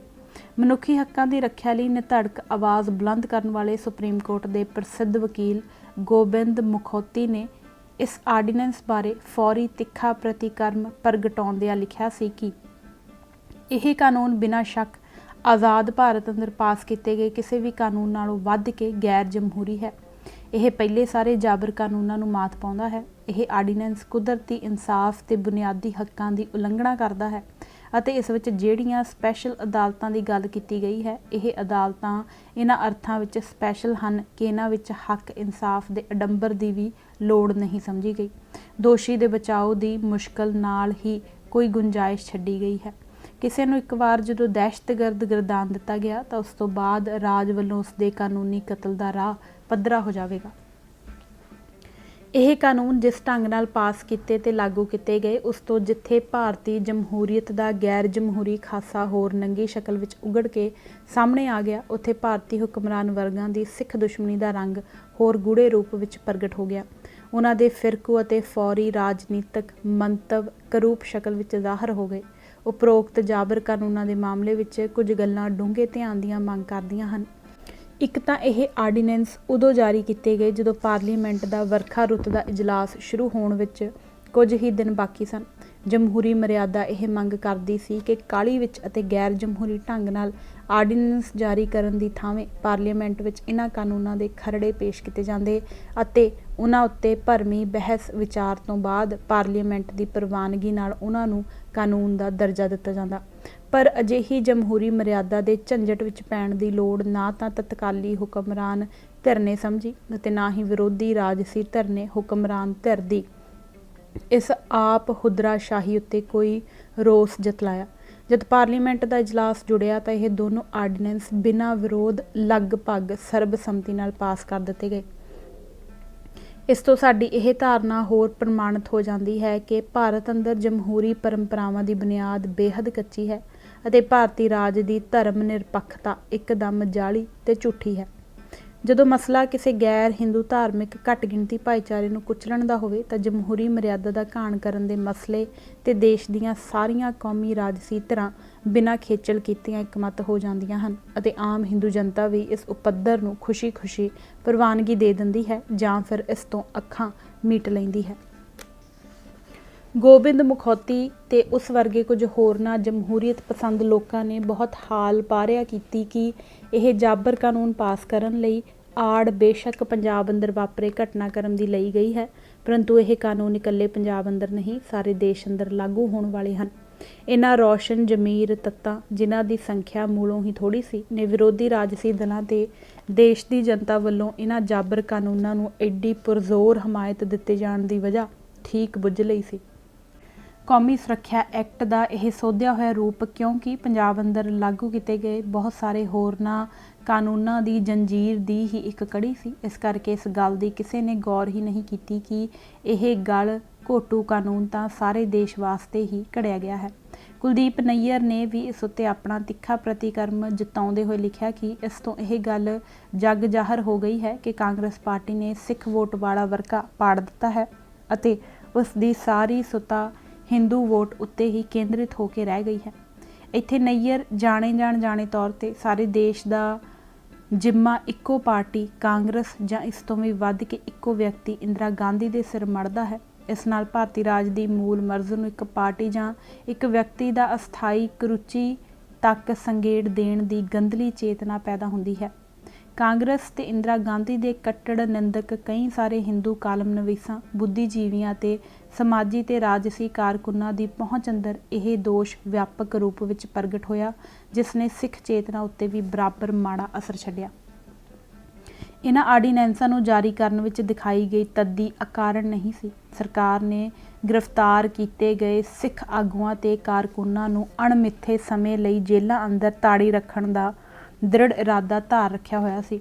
ਪਹਿਲੇ ਕਾਨੂੰਨਾਂ ਦੇ ਢਾਂਚੇ ਵਿੱਚ ਨਜ਼ਰਬੰਦ ਕੀਤੇ ਗਏ ਵਿਅਕਤੀਆਂ ਦੀ ਅਪੀਲ ਤੇ ਅਦਾਲਤਾਂ ਵੱਲੋਂ ਨਜ਼ਰਬੰਦੀ ਦੀ ਬੁਨਿਆਦ ਉੱਤੇ ਨਜ਼ਰਸਾਨੀ ਕਰਨ ਅਤੇ ਆਧਾਰ ਨਾ ਤਸੱਲੀ ਬਖਸ਼ ਹੋਣ ਦੀ ਸੂਰਤ ਵਿੱਚ ਨਜ਼ਰਬੰਦੀ ਦੇ ਹੁਕਮਾਂ ਨੂੰ ਰੱਦ ਕਰ ਦੇਣ ਦੀਆਂ ਥੋੜ੍ਹੀਆਂ ਬਹੁਤੀਆਂ ਕਾਨੂੰਨੀ ਗੁੰਜਾਇਸ਼ਾਂ ਮੌਜੂਦ ਸਨ। ਸੁਪਰੀਮ ਕੋਰਟ ਦੇ ਨਾਮਵਰ ਵਕੀਲ ਰਾਮ ਜੇਠਮਲਾਨੀ ਨੇ ਇਹਨਾਂ ਕਾਨੂੰਨੀ ਗੁੰਜਾਇਸ਼ਾਂ ਦਾ ਲਾਭ ਲੈਂਦੇ ਹੋਏ ਸੰਤ ਹਰਚੰਦ ਸਿੰਘ ਲੌਂਗੋਵਾਲ ਦੀ ਤਰਫੋਂ ਸੁਪਰੀਮ ਕੋਰਟ ਵਿੱਚ ਪਟੀਸ਼ਨ ਪਾ ਦਿੱਤੀ ਹੋਈ ਸੀ, ਕਿਉਂਕਿ ਸੰਤ ਹਰਚੰਦ ਸਿੰਘ ਲੌਂਗੋਵਾਲ ਉੱਤੇ ਰਾਜ ਵਿਰੁੱਧ ਬਗਾਵਤ ਕਰਨ ਜਾਂ ਜੰਗ ਲੜਨ ਦੇ ਲਾਏ ਗਏ ਦੋਸ਼ ਨਾ ਸਿਰਫ ਸਰਾਸਰ ਝੂਠੇ ਸਗੋਂ ਹਾਸੋਹੀਣੇ ਸਨ। ਇਸ ਕਰਕੇ ਸੁਪਰੀਮ ਕੋਰਟ ਵੱਲੋਂ ਉਸ ਦੀ ਪਟੀਸ਼ਨ ਪ੍ਰਵਾਨ ਕੀਤੀ ਜਾਣੀ ਲਗਭਗ ਨਿਸ਼ਚਿਤ ਸੀ। ਇਸ ਨਾਲ ਨਾ ਸਿਰਫ ਸੰਤ ਲੌਂਗੋਵਾਲ ਦੀ ਫੌਰੀ ਰਿਹਾਈ ਦਾ ਰਾਹ ਸਾਫ਼ ਹੁੰਦਾ ਸੀ, ਸਗੋਂ ਇਸ ਅਦਾਲਤੀ ਰਸਤੇ ਰਾਹੀਂ ਹੋਰ ਵੀ ਬਹੁਤ ਸਾਰੇ ਸਿੱਖ ਆਗੂਆਂ ਤੇ ਕਾਰਕੁਨਾਂ ਦੇ ਜੇਲ੍ਹਾਂ ਤੋਂ ਬਾਹਰ ਆ ਜਾਣ ਦੀਆਂ ਉੱਜਲ ਸੰਭਾਵਨਾਵਾਂ ਬਣ ਜਾਣੀਆਂ ਸਨ। ਇਸ ਅਣਹੋਣੀ ਨੂੰ ਟਾਲਣ ਲਈ ਹੀ ਰਾਸ਼ਟਰਪਤੀ ਨੂੰ 21-22 ਜੂਨ ਦੀ ਅੱਧੀ ਰਾਤ ਟੱਪ ਜਾਣ ਤੋਂ ਬਾਅਦ ਬਿਸਤਰੇ 'ਚੋਂ ਉੱਠ ਕੇ ਸੁੱਤ ਉਨਿੰਦੇ ਭਾਰਤ ਦੇ ਕਾਨੂੰਨੀ ਇਤਿਹਾਸ ਦੇ ਸਭ ਨਾਲੋਂ ਭੈੜੇ ਆਰਡੀਨੈਂਸ ਉੱਤੇ ਦਸਤਖਤ ਕਰਨ ਦੀ ਖੇਚਲ ਕਰਨੀ ਪੈ ਗਈ ਸੀ। ਉਸ ਦੀ ਇਹ ਖੇਚਲ ਵਿਅਰਥ ਨਹੀਂ ਸੀ ਗਈ। ਸੁਪਰੀਮ ਕੋਰਟ ਵੱਲੋਂ ਸੰਤ ਲੌਂਗੋਵਾਲ ਦੀ ਪਟੀਸ਼ਨ ਪ੍ਰਵਾਨ ਕਰਦੇ ਹੋਏ ਉਸ ਦੀ ਰਿਹਾਈ ਦਾ ਹੁਕਮ ਸੁਣਾਉਣ ਦੇ ਕੁਝ ਹੀ ਪਲਾਂ ਬਾਅਦ ਉਸ ਨੂੰ ਨਵੇਂ ਆਰਡੀਨੈਂਸ ਦੀਆਂ ਮੱਦਾਂ ਤਹਿਤ ਦੁਬਾਰਾ ਗ੍ਰਿਫਤਾਰ ਕਰ ਲਿਆ ਗਿਆ ਸੀ। ਜਮਹੂਰੀ ਕਦਰਾਂ ਕੀਮਤਾਂ ਦੇ ਮੁੱਦਈ 4 ਬੁਲੰਦ ਜ਼ਮੀਰ ਸੱਜਣਾ ਨੇ ਇਸ ਉੱਤੇ ਕਰਾਰ ਭਰੀ ਟਿੱਪਣੀ ਕਰਦੇ ਹੋਏ ਲਿਖਿਆ ਕਿ ਕਿਸੇ ਵਿਅਕਤੀ ਦੀ ਨਜ਼ਰਬੰਦੀ ਨੂੰ ਅਦਾਲਤ ਦੁਆਰਾ ਖਾਰਜ ਕੀਤੇ ਜਾਣ ਤੋਂ ਰੋਕਣ ਲਈ ਇਨਸਾਫ ਦੇ ਅਮਲ ਨੂੰ ਪ੍ਰਭਾਵਿਤ ਕਰਕੇ ਕਾਨੂੰਨ ਨੂੰ ਹੀ ਬਦਲ ਸੁੱਟਣ ਦੀ ਇਹ ਇਤਿਹਾਸ ਅੰਦਰ ਅਨੋਖੀ ਉਦਾਹਰਣ ਹੈ। ਆਮ ਤੌਰ ਤੇ ਕਾਨੂੰਨ ਦੇ ਮੁਤਾਬਕ ਵਿਅਕਤੀਗਤ ਮੁਕੱਦਮਿਆਂ ਦਾ ਫੈਸਲਾ ਕੀਤਾ ਜਾਂਦਾ ਹੈ, ਪਰ ਇੱਥੇ ਕਾਨੂੰਨ ਵਿਅਕਤੀਗਤ ਮੁਕੱਦਮੇ ਦੀ ਜ਼ਰੂਰਤ ਅਨੁਸਾਰ ਚੱਲਿਆ ਤੇ ਬਦਲਿਆ ਗਿਆ। ਫੌਜੀ ਕਾਰਵਾਈ ਦੌਰਾਨ ਪੰਜਾਬ ਭਰ ਅੰਦਰੋਂ ਹਜ਼ਾਰਾਂ ਦੀ ਗਿਣਤੀ ਵਿੱਚ ਗ੍ਰਿਫਤਾਰ ਕੀਤੇ ਗਏ ਵਿਅਕਤੀਆਂ, ਜਿਨ੍ਹਾਂ ਵਿੱਚ 2 ਦਰਜਨ ਦੇ ਕਰੀਬ 10 ਤੋਂ 16 ਸਾਲ ਤੱਕ ਦੇ ਨਾਬਾਲਗ ਲੜਕੇ ਸ਼ਾਮਲ ਸਨ, ਨੂੰ ਪਹਿਲੇ 3 ਮਹੀਨਿਆਂ ਤੱਕ ਬਿਨਾਂ ਮੁਕੱਦਮੇ ਚਲਾਏ ਜੇਲ੍ਹਾਂ ਵਿੱਚ ਬੰਦ ਕਰੀ ਰੱਖਿਆ। ਫਿਰ ਮੌਕੇ ਦੀ ਲੋੜ ਤੇ ਸਹੂਲਤ ਮੁਤਾਬਕ ਕਾਨੂੰਨਾਂ ਵਿੱਚ ਭਾਰੀ ਰੱਦੋ-ਬਦਲ ਕਰਕੇ ਉਹਨਾਂ ਤੇ ਸਪੈਸ਼ਲ ਅਦਾਲਤਾਂ ਵਿੱਚ ਮੁਕੱਦਮੇ ਚਲਾਉਣ ਦਾ ਅਦਾਲਤੀ ਅਡੰਬਰ ਰਚਿਆ ਗਿਆ। ਮੁਕੱਦਮੇ ਦੀ ਸੁਣਵਾਈ ਲਈ ਕੈਦੀਆਂ ਨੂੰ ਅਦਾਲਤਾਂ ਦੇ ਅਹਾਤੇ ਵਿੱਚ ਲਿਆਉਣ ਦੀ ਬਜਾਏ ਜੇਲ੍ਹਾਂ ਦੇ ਅਹਾਤਿਆਂ ਵਿੱਚ ਹੀ ਲੁਕਵੀਆਂ ਅਦਾਲਤਾਂ ਲਾਈਆਂ ਗਈਆਂ, ਜਿੱਥੇ ਆਮ ਜਨਤਾ ਤੇ ਪ੍ਰੈਸ ਦਾ ਦਾਖਲਾ ਰੋਕ ਦਿੱਤਾ ਗਿਆ। ਮੁਕੱਦਮੇ ਦੀ ਇਹ ਕਾਰਵਾਈ ਨਿਰਾ ਪ੍ਰਪੰਚ ਸੀ, ਜਿੱਥੇ ਹਰ ਕਦਮ ਤੇ ਕਪਟ ਤੇ ਓਹਲਾ ਸੀ। ਸੋਧੇ ਹੋਏ ਕਾਨੂੰਨ ਮੁਤਾਬਕ ਗਵਾਹਾਂ ਦੀ ਪਛਾਣ ਦੋਸ਼ੀਆਂ ਕੋਲੋਂ ਵੀ ਛੁਪਾ ਕੇ ਰੱਖੀ ਗਈ। ਅਦਾਲਤੀ ਪਰੰਪਰਾ ਅੰਦਰ ਇਹ ਅਸੂਲ ਸਰਵ ਪ੍ਰਮਾਣਿਤ ਹੈ ਕਿ ਕੋਈ ਵਿਅਕਤੀ ਉਦੋਂ ਤੱਕ ਨਿਰਦੋਸ਼ ਮੰਨਿਆ ਜਾਂਦਾ ਹੈ ਜਦੋਂ ਤੱਕ ਉਸ ਨੂੰ ਦੋਸ਼ੀ ਸਾਬਤ ਨਹੀਂ ਕਰ ਦਿੱਤਾ ਜਾਂਦਾ, ਪਰੰਤੂ ਸਿੱਖਾਂ ਦੇ ਮਾਮਲੇ ਵਿੱਚ ਇਸ ਅਸੂਲ ਨੂੰ ਉਲਟੇ ਰੁੱਖ ਖੜਾ ਕਰ ਦਿੱਤਾ ਗਿਆ। ਕੋਈ ਵਿਅਕਤੀ ਜਦੋਂ ਤੱਕ ਆਪਣੇ ਆਪ ਨੂੰ ਨਿਰਦੋਸ਼ ਸਾਬਤ ਨਹੀਂ ਕਰ ਦਿੰਦਾ, ਉਦੋਂ ਤੱਕ ਕਾਨੂੰਨ ਦੀਆਂ ਨਜ਼ਰਾਂ ਵਿੱਚ ਉਹ ਦੋਸ਼ੀ ਹੀ ਗਿਣਿਆ ਜਾਣ ਲੱਗਾ। ਸਰਦਾਰ ਖੁਸ਼ਵੰਤ ਸਿੰਘ ਨੇ ਬਾਅਦ ਵਿੱਚ ਜਾ ਕੇ ਇਸ ਅਦਾਲਤੀ ਅਨਿਆਏ ਉੱਤੇ ਸਖਤ ਟਿੱਪਣੀ ਕਰਦੇ ਹੋਏ ਲਿਖਿਆ ਕਿ ਭਾਰਤ ਅੰਦਰ, ਜਿਸ ਨੂੰ ਕਿ ਧਰਮ ਨਿਰਪੱਖ ਰਾਜ ਕਿਹਾ ਜਾਂਦਾ ਹੈ, ਸਿੱਖਾਂ ਤੇ ਬਾਕੀ ਦੇ ਭਾਰਤੀ ਲੋਕਾਂ ਲਈ 2 ਅਲੱਗ-ਅਲੱਗ ਕਾਨੂੰਨ ਕੰਮ ਕਰਦੇ ਸਨ। ਇਹ ਕਾਨੂੰਨ ਦੇ ਨਾਂ ਹੇਠ ਨੰਗੀ ਹਨੇਰਗਰਦੀ ਸੀ। ਪ੍ਰਸਿੱਧ ਕਾਨੂੰਨਦਾਨ V.K. ਕ੍ਰਿਸ਼ਨਾ ਅਈਅਰ ਨੇ ਇੱਕ ਕਾਨੂੰਨੀ ਮੈਗਜ਼ੀਨ ਵਿੱਚ ਸਪੈਸ਼ਲ ਅਦਾਲਤਾਂ ਦੀ ਸਥਾਪਨਾ ਉੱਤੇ ਕਰਾਰੀ ਚੋਟ ਕਰਦੇ ਹੋਏ ਇਹਨਾਂ ਨੂੰ ਅਦਾਲਤੀ ਅੱਤਵਾਦ ਦਾ ਇੱਕ ਨਮੂਨਾ ਤੇ ਸਰਕਾਰੀ ਦਹਿਸ਼ਤਵਾਦ ਦਾ ਇੱਕ ਅੰਗ ਕਹਿ ਕੇ ਭੰਡਿਆ ਸੀ। ਇਸ ਅਦਾਲਤੀ ਅੱਤਵਾਦ ਦਾ ਸਭ ਨਾਲੋਂ ਘਿਨਾਉਣਾ ਰੂਪ ਰਾਜਸਥਾਨ ਦੇ ਇਤਿਹਾਸਕ ਨਗਰ ਜੋਧਪੁਰ ਵਿਖੇ ਦੇਖਣ ਨੂੰ ਮਿਲਿਆ। ਦਰਬਾਰ ਸਾਹਿਬ ਉੱਤੇ ਹਮਲੇ ਦੀ ਕਾਰਵਾਈ ਮੌਕੇ ਹਿਰਾਸਤ ਵਿੱਚ ਲਏ ਗਏ ਸਿੱਖ ਆਗੂਆਂ, ਕਾਰਕੁਨਾਂ ਤੇ ਸ਼ਰਧਾਲੂਆਂ ਦੀ ਬਰੀਕ ਛਾਣਬੀਣ ਕਰਕੇ 400 ਦੇ ਕਰੀਬ 94 ਖਤਰਨਾਕ ਅਪਰਾਧੀਆਂ ਨੂੰ ਪੰਜਾਬ ਤੋਂ ਸੈਂਕੜੇ ਮੀਲ ਦੂਰ ਜੋਧਪੁਰ ਦੀ ਜੇਲ੍ਹ ਅੰਦਰ ਡੱਕ ਦਿੱਤਾ ਗਿਆ ਸੀ। ਉੱਥੇ 379 ਸਿੱਖ ਬੰਦੀਆਂ ਉੱਤੇ ਰਾਜ ਵਿਰੁੱਧ ਜੰਗ ਲੜਨ ਦੇ ਸੰਗੀਨ ਦੋਸ਼ਾਂ ਹੇਠ ਸਮੂਹਿਕ ਰੂਪ ਵਿੱਚ ਮੁਕੱਦਮਾ ਚਲਾਇਆ ਗਿਆ, ਜਿਸ ਦੇ ਲਈ ਸਪੈਸ਼ਲ ਅਦਾਲਤਾਂ ਕਾਇਮ ਕੀਤੀਆਂ ਗਈਆਂ। ਜੇਲ੍ਹ ਦੀ 4 ਦੀਵਾਰੀ ਦੇ ਅੰਦਰ ਸੰਘਣੇ ਖੂਫੀਆ ਮਾਹੌਲ ਵਿੱਚ ਚੱਲੀ ਇਸ ਅਦਾਲਤੀ ਕਾਰਵਾਈ ਨੂੰ ਅਖਬਾਰਾਂ ਨੇ ਇਤਿਹਾਸ ਦੀ ਸਭ ਤੋਂ ਵੱਡੀ ਲੁਕਵੀਂ ਅਦਾਲਤੀ ਕਾਰਵਾਈ ਕਿਹਾ।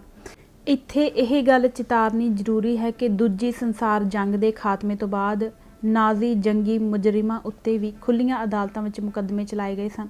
ਭਾਰਤ ਦੇ ਹਾਕਮਾਂ ਵੱਲੋਂ ਸਿੱਖਾਂ ਨਾਲ ਨਾਜ਼ੀ ਜੰਗੀ ਮੁਜਰਿਮਾਂ ਨਾਲੋਂ ਵੀ ਭੈੜਾ ਵਰਤਾਓ ਕਰਨਾ ਅਤੇ ਦੇਸ਼ ਦੇ ਹਿੰਦੂ ਵਰਗ ਵੱਲੋਂ ਇਸ ਨੂੰ ਖੁੱਲ੍ਹੀ ਪ੍ਰਵਾਨਗੀ ਦੇ ਦੇਣੀ ਕੋਈ ਵਕਤੀ ਘਟਨਾ ਨਹੀਂ ਕਹੀ ਜਾ ਸਕਦੀ।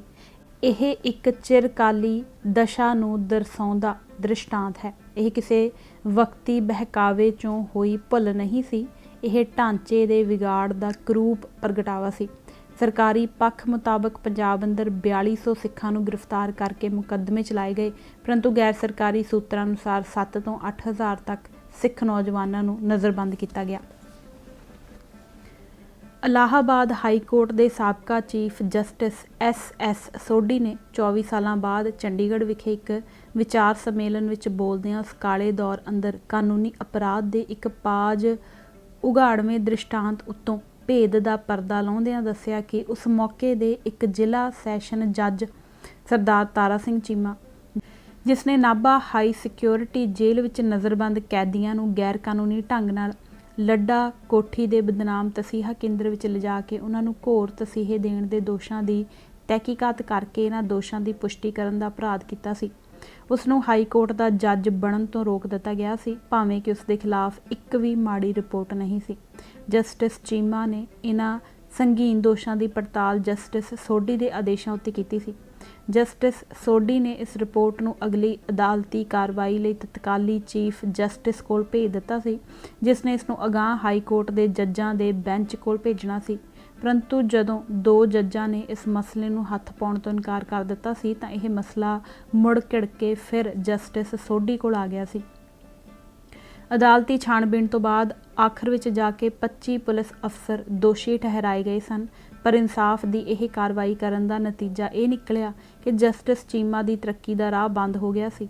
ਜਸਟਿਸ ਸੋਢੀ ਨੇ ਇੱਕ ਹੋਰ ਅਹਿਮ ਖੁਲਾਸਾ ਇਹ ਕੀਤਾ ਕਿ ਸਿੱਖ ਨੌਜਵਾਨਾਂ ਦੇ ਮੁਕੱਦਮਿਆਂ ਦੀ ਸੁਣਵਾਈ ਲਈ ਕਿਸੇ ਸਿੱਖ ਜੱਜ ਉੱਤੇ ਭਰੋਸਾ ਨਹੀਂ ਕੀਤਾ ਜਾਂਦਾ ਸੀ। ਉਸ ਦੌਰ ਅੰਦਰ ਕਾਨੂੰਨੀ ਤੇ ਅਦਾਲਤੀ ਹਨੇਰਗਰਦੀ ਦੀਆਂ ਇਸ ਨਾਲ ਮਿਲਦੀਆਂ ਜੁਲਦੀਆਂ ਹੋਰ ਵੀ ਕਈ ਵਾਰਦਾਤਾਂ ਦੇ ਰਹੱਸ ਉਜਾਗਰ ਹੋਏ ਹਨ। ਇਸ ਦੇ ਨਾਲ ਹੀ ਪੰਜਾਬ ਪੁਲਿਸ ਦੀ ਸਫਾਈ ਦਾ ਆਪਰੇਸ਼ਨ ਵੀ ਸ਼ੁਰੂ ਕਰ ਦਿੱਤਾ ਗਿਆ ਸੀ, ਜਿਸ ਦੇ ਤਹਿਤ ਪੰਜਾਬ ਪੁਲਿਸ ਦੇ 100 ਦੇ ਕਰੀਬ ਅਫਸਰਾਂ ਤੇ ਸਿਪਾਹੀਆਂ, ਜਿਨ੍ਹਾਂ ਉੱਤੇ ਸਿੱਖੀ ਸੋਚ ਤੇ ਜਜ਼ਬਾ ਰੱਖਣ ਦਾ ਸ਼ੱਕ ਕੀਤਾ ਜਾਂਦਾ ਸੀ, ਨੂੰ ਜਬਰੀ ਸੇਵਾ ਮੁਕਤ ਕਰਕੇ ਘਰੀਂ ਤੋਰ ਦਿੱਤਾ ਗਿਆ ਸੀ।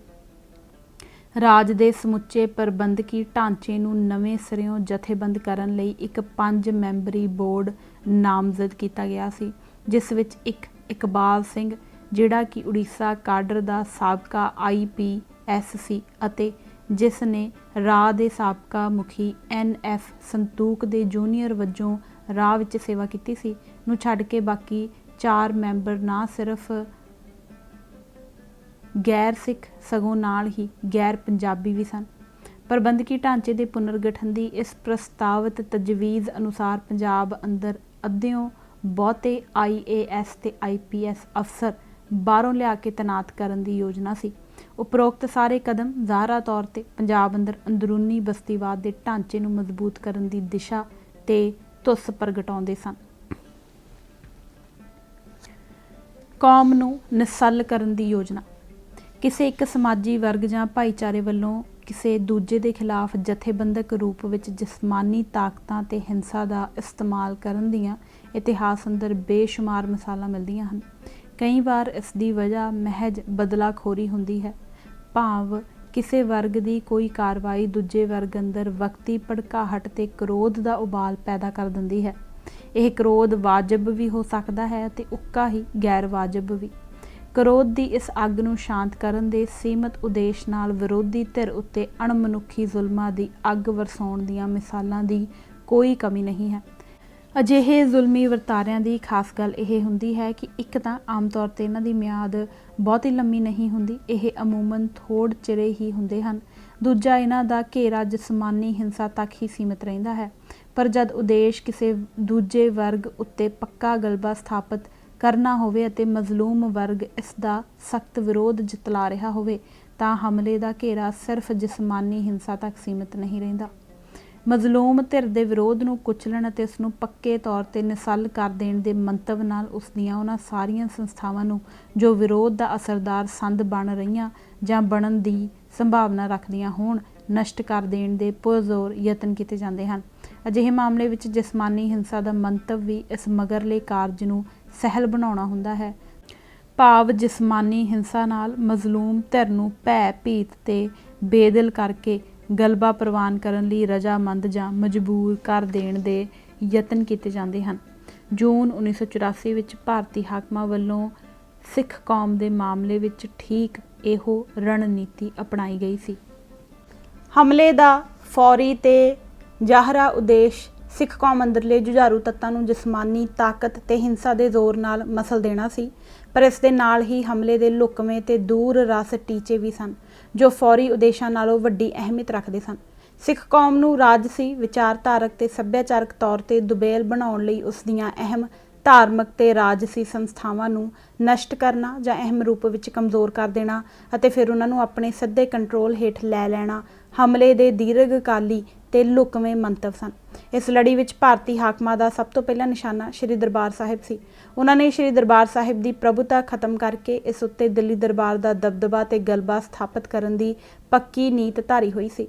ਹਮਲੇ ਦੇ ਤੁਰੰਤ ਬਾਅਦ ਇੰਦਰਾ ਗਾਂਧੀ ਨੇ ਬੂਟਾ ਸਿੰਘ ਨਾਂ ਦੇ ਆਪਣੇ ਇੱਕ ਪਾਲਤੂ ਸਿੱਖ ਵਜ਼ੀਰ ਨੂੰ ਨਿਰੋਲ ਇਸ ਫਰੰਟ ਉੱਤੇ ਤੈਨਾਤ ਕਰ ਦਿੱਤਾ ਸੀ। ਬੂਟਾ ਸਿੰਘ ਨੇ ਇਸ ਮੰਤਵ ਲਈ ਬਹੁ ਲੜੀ ਨੀਤੀ ਅਪਣਾਈ। ਇੱਕ ਹੱਥ ਉਸਨੇ ਸ਼੍ਰੋਮਣੀ ਅਕਾਲੀ ਦਲ ਤੇ ਸ਼੍ਰੋਮਣੀ ਗੁਰਦੁਆਰਾ ਪ੍ਰਬੰਧਕ ਕਮੇਟੀ ਦੇ ਦੂਜੀ ਪਰਤ ਦੇ ਆਗੂਆਂ ਅਤੇ ਤਖਤਾਂ ਦੇ ਜਥੇਦਾਰਾਂ ਤੇ ਗ੍ਰੰਥੀਆਂ ਨੂੰ ਡਰਾਵੇ ਤੇ ਲਾਲਚ ਦੇ ਕੇ ਹਕੂਮਤੀ ਧਿਰ ਦਾ ਪੱਖ ਪੂਰਨ ਲਈ ਪ੍ਰੇਰਨ ਤੇ ਪੂਰਾ ਤਾਣ ਲਾ ਦਿੱਤਾ। ਦੂਜੇ ਹੱਥ ਕੁਝ ਬੇਪੜਤੇ ਤੇ ਬੇਈਮਾਨੇ ਅਖੌਤੀ ਧਾਰਮਿਕ ਵਿਅਕਤੀਆਂ, ਨਿਹੰਗਾਂ, ਮਹੰਤਾਂ ਤੇ ਬਾਬਿਆਂ ਨੂੰ ਸਨਮਾਨਯੋਗ ਧਾਰਮਿਕ ਹਸਤੀਆਂ ਵਜੋਂ ਸ਼ਿੰਗਾਰਨ ਤੇ ਉਭਾਰਨ ਦੀਆਂ ਮਸ਼ਕਾਂ ਸ਼ੁਰੂ ਕਰ ਦਿੱਤੀਆਂ।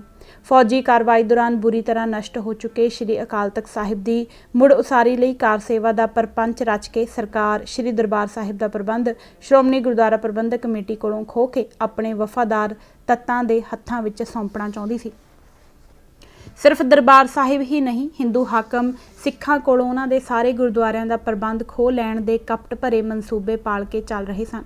ਦੇਸ਼ ਅੰਦਰਲੀਆਂ ਹਿੰਦੂਵਾਦੀ ਤਾਕਤਾਂ ਇੰਦਰਾ ਸਰਕਾਰ ਦੇ ਇਸ ਸਿੱਖ ਦੁਸ਼ਮਣ ਪੈਂਤੜੇ ਦੀ ਪੁਰਜ਼ੋਰ ਤੇ ਪੁਰਜੋਸ਼ ਹਮਾਇਤ ਕਰ ਰਹੀਆਂ ਸਨ।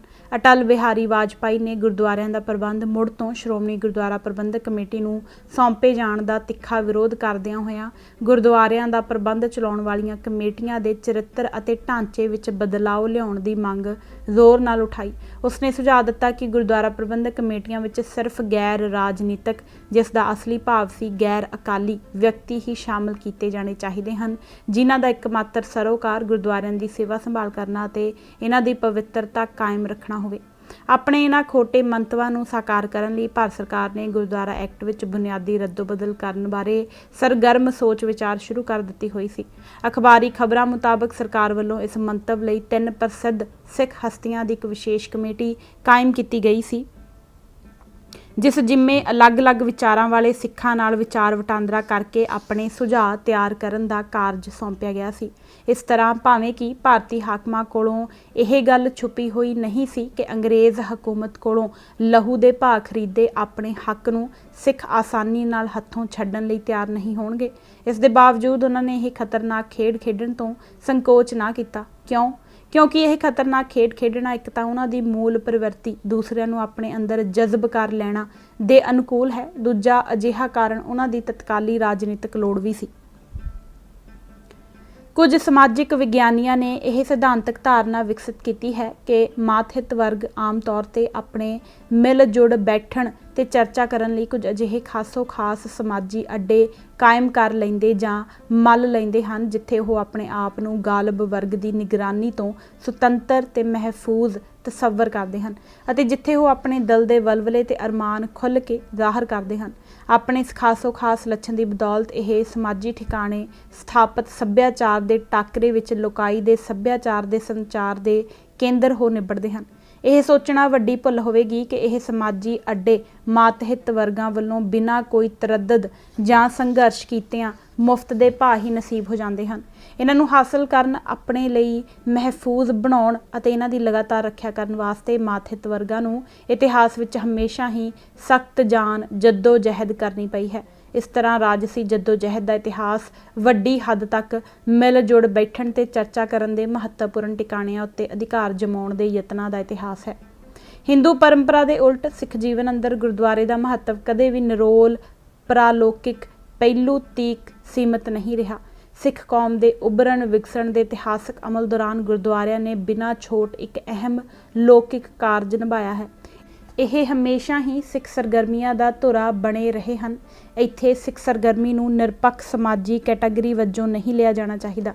ਸਿੱਖ ਸਰਗਰਮੀ ਦਾ ਅਹਿਮ ਭਾਗ ਦਾਬੇ ਤੇ ਜਬਰ ਵਿਰੁੱਧ ਸੰਘਰਸ਼ ਰਿਹਾ ਹੈ। ਇਸ ਪ੍ਰਸੰਗ ਵਿੱਚ ਦੇਖਿਆ ਸਿੱਖਾਂ ਲਈ ਗੁਰਦੁਆਰਾ ਅਜਿਹਾ ਮੁਤਬਰਕ ਤੇ ਖੁਦ ਮੁਖਤਿਆਰ ਖੇਤਰ ਹੈ ਜਿਸ ਦੀ ਚਾਰ ਦੀਵਾਰੀ ਅੰਦਰ ਕਿਸੇ ਦੁਨਿਆਵੀ ਸੱਤਾ ਦਾ ਕਾਨੂੰਨ ਲਾਗੂ ਨਹੀਂ ਹੁੰਦਾ।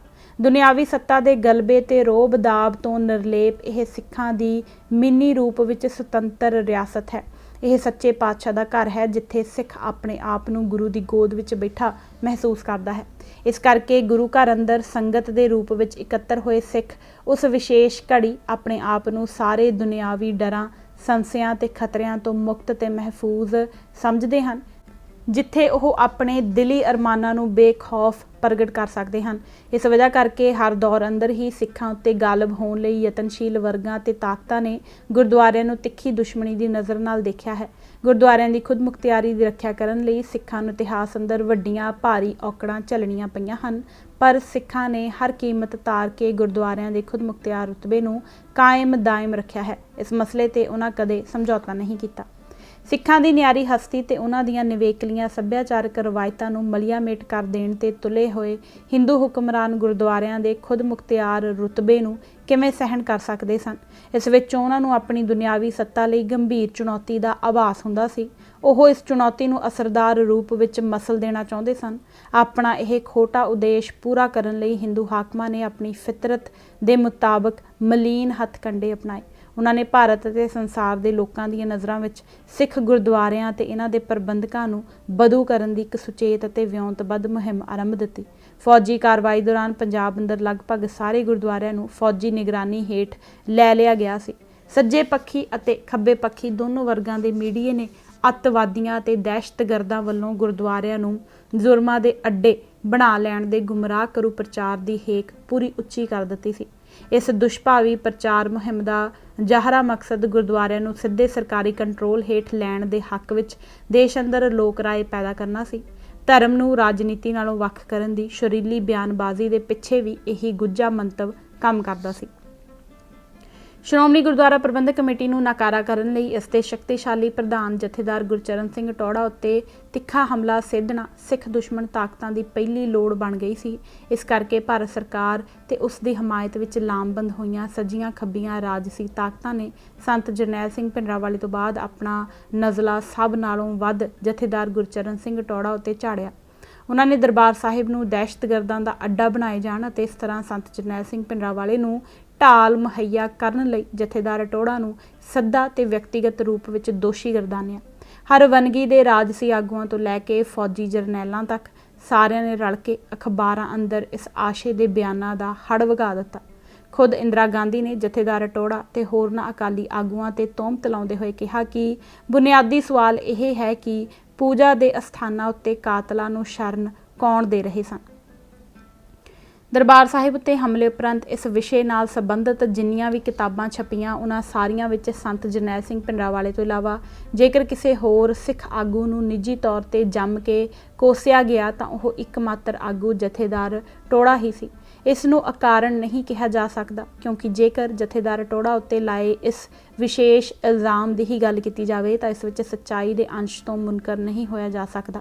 ਇਹ ਗੱਲ ਝੁਠਲਾਈ ਨਹੀਂ ਜਾ ਸਕਦੀ ਕਿ ਜਿੱਥੇ ਅਕਾਲੀ ਆਗੂਆਂ ਦਾ ਇੱਕ ਵਰਗ ਸੰਤ ਜਰਨੈਲ ਸਿੰਘ ਨਾਲ ਕਿਸੇ ਵੀ ਕਿਸਮ ਦੀ ਸਾਂਝ ਨਾ ਰੱਖਣ ਅਤੇ ਖਾਸ ਕਰਕੇ ਉਸ ਨੂੰ ਦਰਬਾਰ ਸਾਹਿਬ ਕੰਪਲੈਕਸ ਵਿੱਚ ਆਪਣਾ ਪੱਕਾ ਠਿਕਾਣਾ ਸਥਾਪਿਤ ਕਰਨ ਦੀ ਇਜਾਜ਼ਤ ਨਾ ਦਿੱਤੇ ਜਾਣ ਦੀ ਜ਼ੋਰਦਾਰ ਵਜ਼ਾਹਤ ਕਰਦਾ ਸੀ, ਉੱਥੇ ਜਥੇਦਾਰ ਟੌਹੜਾ ਨੇ ਇਸ ਕਿਸਮ ਦੀ ਨਿਖੇਧਵਾਚੀ ਸੋਚ ਨੂੰ ਦ੍ਰਿੜਤਾ ਨਾਲ ਰੱਦ ਕਰਦੇ ਹੋਏ ਕਈ ਅਤੀ ਨਾਜ਼ੁਕ ਮੌਕਿਆਂ ਤੇ ਸੰਤ ਜਰਨੈਲ ਸਿੰਘ ਨੂੰ ਆਪਣੀ ਬਹੁਮੁੱਲੀ ਹਮਾਇਤ ਜੁਟਾਈ।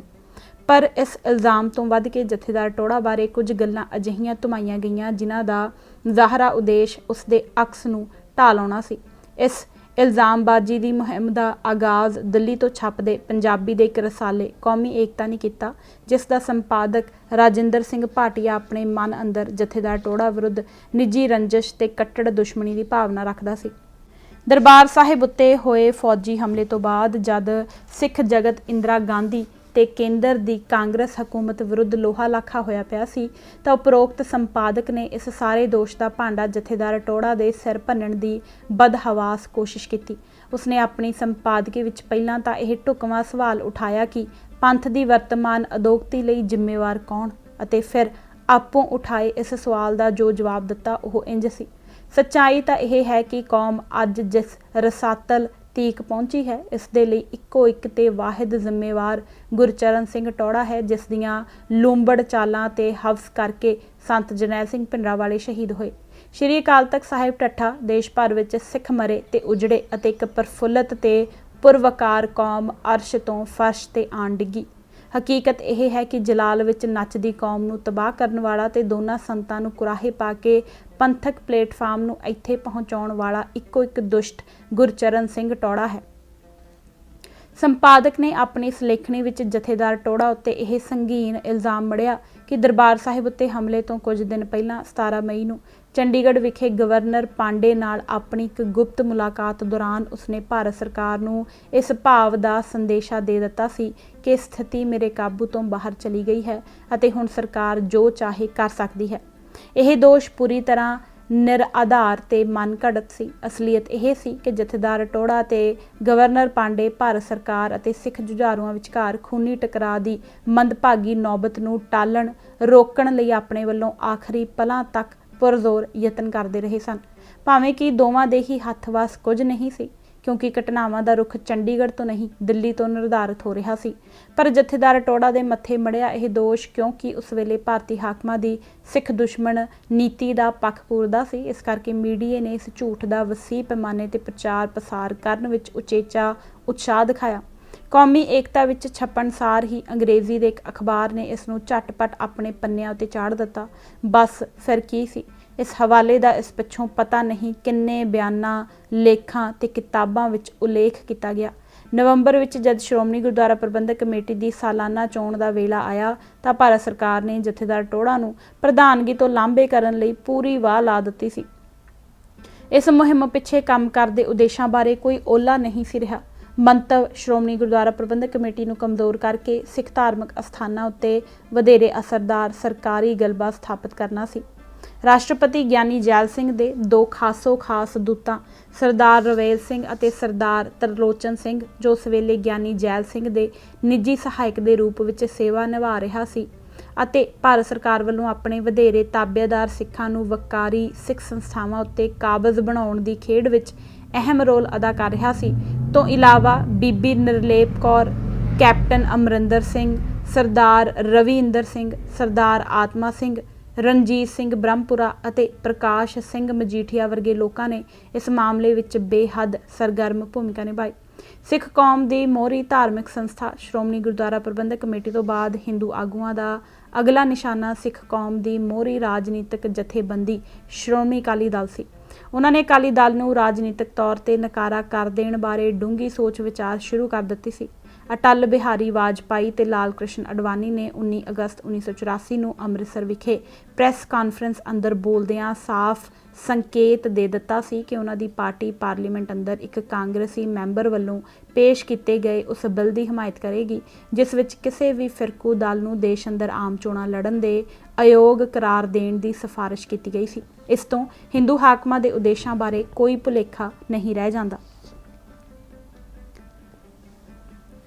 ਬਹੁਮੁਖੀ ਮੁਹਿੰਮ ਨਿਆਰੀ ਸਿੱਖ ਹਸਤੀ ਦੇ ਸੰਕਲਪ ਤੇ ਜਜ਼ਬੇ ਨੂੰ ਖੋਰਾ ਲਾਉਣ ਅਤੇ ਇਸ ਤਰ੍ਹਾਂ ਸਿੱਖ ਪੰਥ ਦੇ ਹਿੰਦੂ ਸਮਾਜ ਅੰਦਰ ਰਲੇਵੇਂ ਦੇ ਅਮਲ ਨੂੰ ਤੇਜ਼ ਕਰਨ ਦੇ ਮਨੋਰਥ ਨਾਲ ਨੰਗੇ ਹਕੂਮਤੀ ਜ਼ਬਰ ਦੇ ਨਾਲੋਂ ਨਾਲ ਵਿਚਾਰਧਾਰਕ ਤੇ ਸੱਭਿਆਚਾਰਕ ਪੱਧਰ ਤੇ ਬਹੁਮੁਖੀ ਯਤਨ ਆਰੰਭੇ ਗਏ। ਸਭ ਤੋਂ ਵੱਧ ਕੇ ਸਿੱਖ ਇੱਕ ਵੱਖਰੀ ਕੌਮ ਦੀ ਧਾਰਨਾ ਦੇ ਵਿਰੁੱਧ ਤਿੱਖਾ ਸਿਧਾਂਤਕ ਹੱਲਾ ਬੋਲ ਦਿੱਤਾ ਗਿਆ, ਜਿਸ ਦੇ ਵਾਸਤੇ ਭਾਰਤੀ ਰਾਸ਼ਟਰਵਾਦ ਦੇ ਸਿਧਾਂਤਕ ਹਥਿਆਰ ਦੀ ਪੁਰਜ਼ੋਰ ਵਰਤੋਂ ਕੀਤੀ ਗਈ। ਇਸ ਸਿੱਖ ਵਿਰੋਧੀ ਸਿਧਾਂਤਕ ਮੁਹਿੰਮ ਵਿੱਚ ਖੱਬੇ ਪੱਖੀ ਧਿਰਾਂ ਨੇ ਉਚੇਚਾ ਜੋਸ਼ ਦਿਖਾਇਆ। ਉਹਨਾਂ ਨੇ ਭਾਰਤੀ ਰਾਜ ਦੇ ਵੈਸ਼ੀ ਜ਼ੁਲਮਾਂ ਦੀ ਮਾਰ ਝੱਲ ਰਹੇ ਸਿੱਖ ਭਾਈਚਾਰੇ ਦੇ ਸੰਘਰਸ਼ ਦੀਆਂ ਸਿਧਾਂਤਕ ਬੁਨਿਆਦਾਂ ਉੱਤੇ ਧੂਆਂਧਾਰ ਗੋਲਾਬਾਰੀ ਸ਼ੁਰੂ ਕਰ ਦਿੱਤੀ। ਦਰਬਾਰ ਸਾਹਿਬ ਉੱਤੇ ਹਮਲੇ ਦੇ ਤੁਰੰਤ ਬਾਅਦ ਜਦੋਂ ਦੂਰਦਰਸ਼ਨ ਅਤੇ ਆਲ ਇੰਡੀਆ ਰੇਡੀਓ ਜਲੰਧਰ ਨੇ ਸਿੱਖ ਕੌਮ ਦੇ ਹੱਕੀ ਸੰਘਰਸ਼ ਨੂੰ ਬਦਨਾਮ ਕਰਨ ਲਈ ਝੂਠੇ ਅਤੇ ਗੁੰਮਰਾਹਕੁਨ ਪ੍ਰਾਪੇਗੰਡੇ ਦੀ ਪੁੱਜ ਕੇ ਸ਼ਰੀਲੀ ਤੇ ਜ਼ਹਿਰੀਲੀ ਮੁਹਿੰਮ ਵਿੱਢ ਰੱਖੀ ਹੋਈ ਸੀ, ਜਿਸ ਨੇ ਸਿੱਖਾਂ ਦੇ ਦੁਖੀ ਹਿਰਦਿਆਂ ਨੂੰ ਹੋਰ ਤਪਾ ਦਿੱਤਾ ਸੀ, ਤਾਂ ਉਸ ਵੇਲੇ ਪੰਜਾਬ ਦੇ ਪ੍ਰਸਿੱਧ ਕਮਿਊਨਿਸਟ ਆਗੂ ਸਤਪਾਲ ਡਾਂਗ ਨੇ ਸਿੱਖ ਵਿਰੋਧੀ ਤਸੱਬਾ ਦਾ ਕੁਹਜਾ ਪ੍ਰਗਟਾਵਾ ਕਰਦੇ ਹੋਏ 14 ਜੂਨ 1984 ਨੂੰ ਲਿਖੇ ਆਪਣੇ ਇੱਕ ਲੇਖ ਵਿੱਚ ਦੂਰਦਰਸ਼ਨ ਤੇ ਆਲ ਇੰਡੀਆ ਰੇਡੀਓ ਨੂੰ ਇਹ ਬਦਕਾਰ ਭੂਮਿਕਾ ਨਿਭਾਉਣ ਬਦਲੇ ਪ੍ਰਸ਼ੰਸਾ ਨਾਲ ਨਵਾਜਿਆ ਸੀ ਅਤੇ ਨਾਲ ਹੀ ਇਸ ਸਿੱਖ ਵਿਰੋਧੀ ਪ੍ਰਚਾਰ ਮੁਹਿੰਮ ਅੰਦਰ ਹੋਰ ਵੱਧ ਵਿਚਾਰਧਾਰਕ ਅੰਸ਼ ਸ਼ਾਮਲ ਕੀਤੇ ਜਾਣ, ਅਰਥਾਤ ਵੱਖਰੀ ਸਿੱਖ ਕੌਮ ਦੀ ਧਾਰਨਾ ਸਮੇਤ ਸਿੱਖ ਸੰਘਰਸ਼ ਦੀਆਂ ਸਭਨਾਂ ਅਹਿਮ ਸਿਧਾਂਤਕ ਪੋਜੀਸ਼ਨਾਂ ਵਿਰੁੱਧ ਹੋਰ ਵੱਧ ਅਸਰਦਾਰ ਢੰਗ ਨਾਲ ਹੱਲਾ ਬੋਲਣ ਦੀ ਸਿਫਾਰਿਸ਼ ਕੀਤੀ ਸੀ। ਕਾਮਰੇਡ ਹਰਕਿਸ਼ਨ ਸਿੰਘ ਸੁਰਜੀਤ ਨੇ ਵੀ ਇਸ ਮੌਕੇ ਸਿੱਖ ਕੌਮ ਵਿਰੁੱਧ ਆਪਣੀ ਸਿਧਾਂਤਕ ਜੰਗ ਵਿੱਚ ਭਾਰੀ ਤੇਜ਼ੀ ਲੈ ਆਂਦੀ ਸੀ। ਇਸੇ ਦੌਰਾਨ ਹੀ ਭਾਰਤੀ ਜਨਤਾ ਪਾਰਟੀ ਨੇ ਵੀ ਵੱਖਰੀ ਸਿੱਖ ਕੌਮ ਦੀ ਧਾਰਨਾ ਵਿਰੁੱਧ ਆਪਣੇ ਫਿਰਕੂ ਪ੍ਰਾਪੇਗੰਡੇ ਦੀ ਧਾਰ ਹੋਰ ਤਿੱਖੀ ਕਰ ਦਿੱਤੀ ਸੀ। ਪਾਰਟੀ ਵੱਲੋਂ 2 ਜੁਲਾਈ ਨੂੰ ਜਾਰੀ ਕੀਤੇ ਇੱਕ ਅਖਬਾਰੀ ਬਿਆਨ ਵਿੱਚ ਵੱਖਰੀ ਸਿੱਖ ਕੌਮ ਦੇ ਸੰਕਲਪ ਨੂੰ ਜਿਨ੍ਹਾਂ ਦੇ 2 ਕੌਮਾਂ ਦੇ ਸਿਧਾਂਤ ਦਾ ਹੀ ਵਧਾਰਾ ਕਰਾਰ ਦਿੰਦੇ ਹੋਏ ਇਸ ਦੇ ਵਿਰੁੱਧ ਦੇਸ਼ ਵਿਆਪੀ ਮੁਹਿੰਮ ਚਲਾਉਣ ਦਾ ਕਾਰਜ ਐਲਾਨਿਆ ਗਿਆ, ਜਿਸ ਅਨੁਸਾਰ ਭਾਰਤੀ ਜਨਸੰਘ ਦੇ ਬਾਨੀ ਡਾਕਟਰ ਸ਼ਿਆਮ ਪ੍ਰਸਾਦ ਮੁਖਰਜੀ ਦੀ 82ਵੀਂ ਜਨਮ ਵਰ੍ਹੇਗੰਢ ਦੇ ਮੌਕੇ ਤੇ 6 ਤੋਂ ਲੈ ਕੇ 12 ਜੁਲਾਈ ਤੱਕ ਦੇਸ਼ ਅੰਦਰ ਇੱਕ ਦੇਸ਼ ਇੱਕ ਕੌਮ ਸਪਤਾਹ ਮਨਾਉਣ ਦਾ ਹੋਕਾ ਦਿੱਤਾ ਗਿਆ। ਦੇਸ਼ ਅੰਦਰ ਭਾਰਤੀ ਰਾਸ਼ਟਰਵਾਦ ਦੇ ਹੱਕ ਵਿੱਚ ਅਜਿਹਾ ਉਨਮਾਦ ਪੈਦਾ ਕਰ ਦਿੱਤਾ ਗਿਆ ਸੀ ਕਿ ਇੱਕੋ ਸਾਂਝੀ ਭਾਰਤੀ ਕੌਮ ਦੀ ਧਾਰਨਾ ਉੱਤੇ ਕਿੰਤੂ ਕਰਨ ਦੇ ਕਿਸੇ ਵੀ ਯਤਨ ਨੂੰ ਤਿਰਸਕਾਰ ਤੇ ਦੁਸ਼ਮਣੀ ਦੇ ਭਾਵ ਨਾਲ ਦੇਖਿਆ ਜਾਣ ਲੱਗਾ।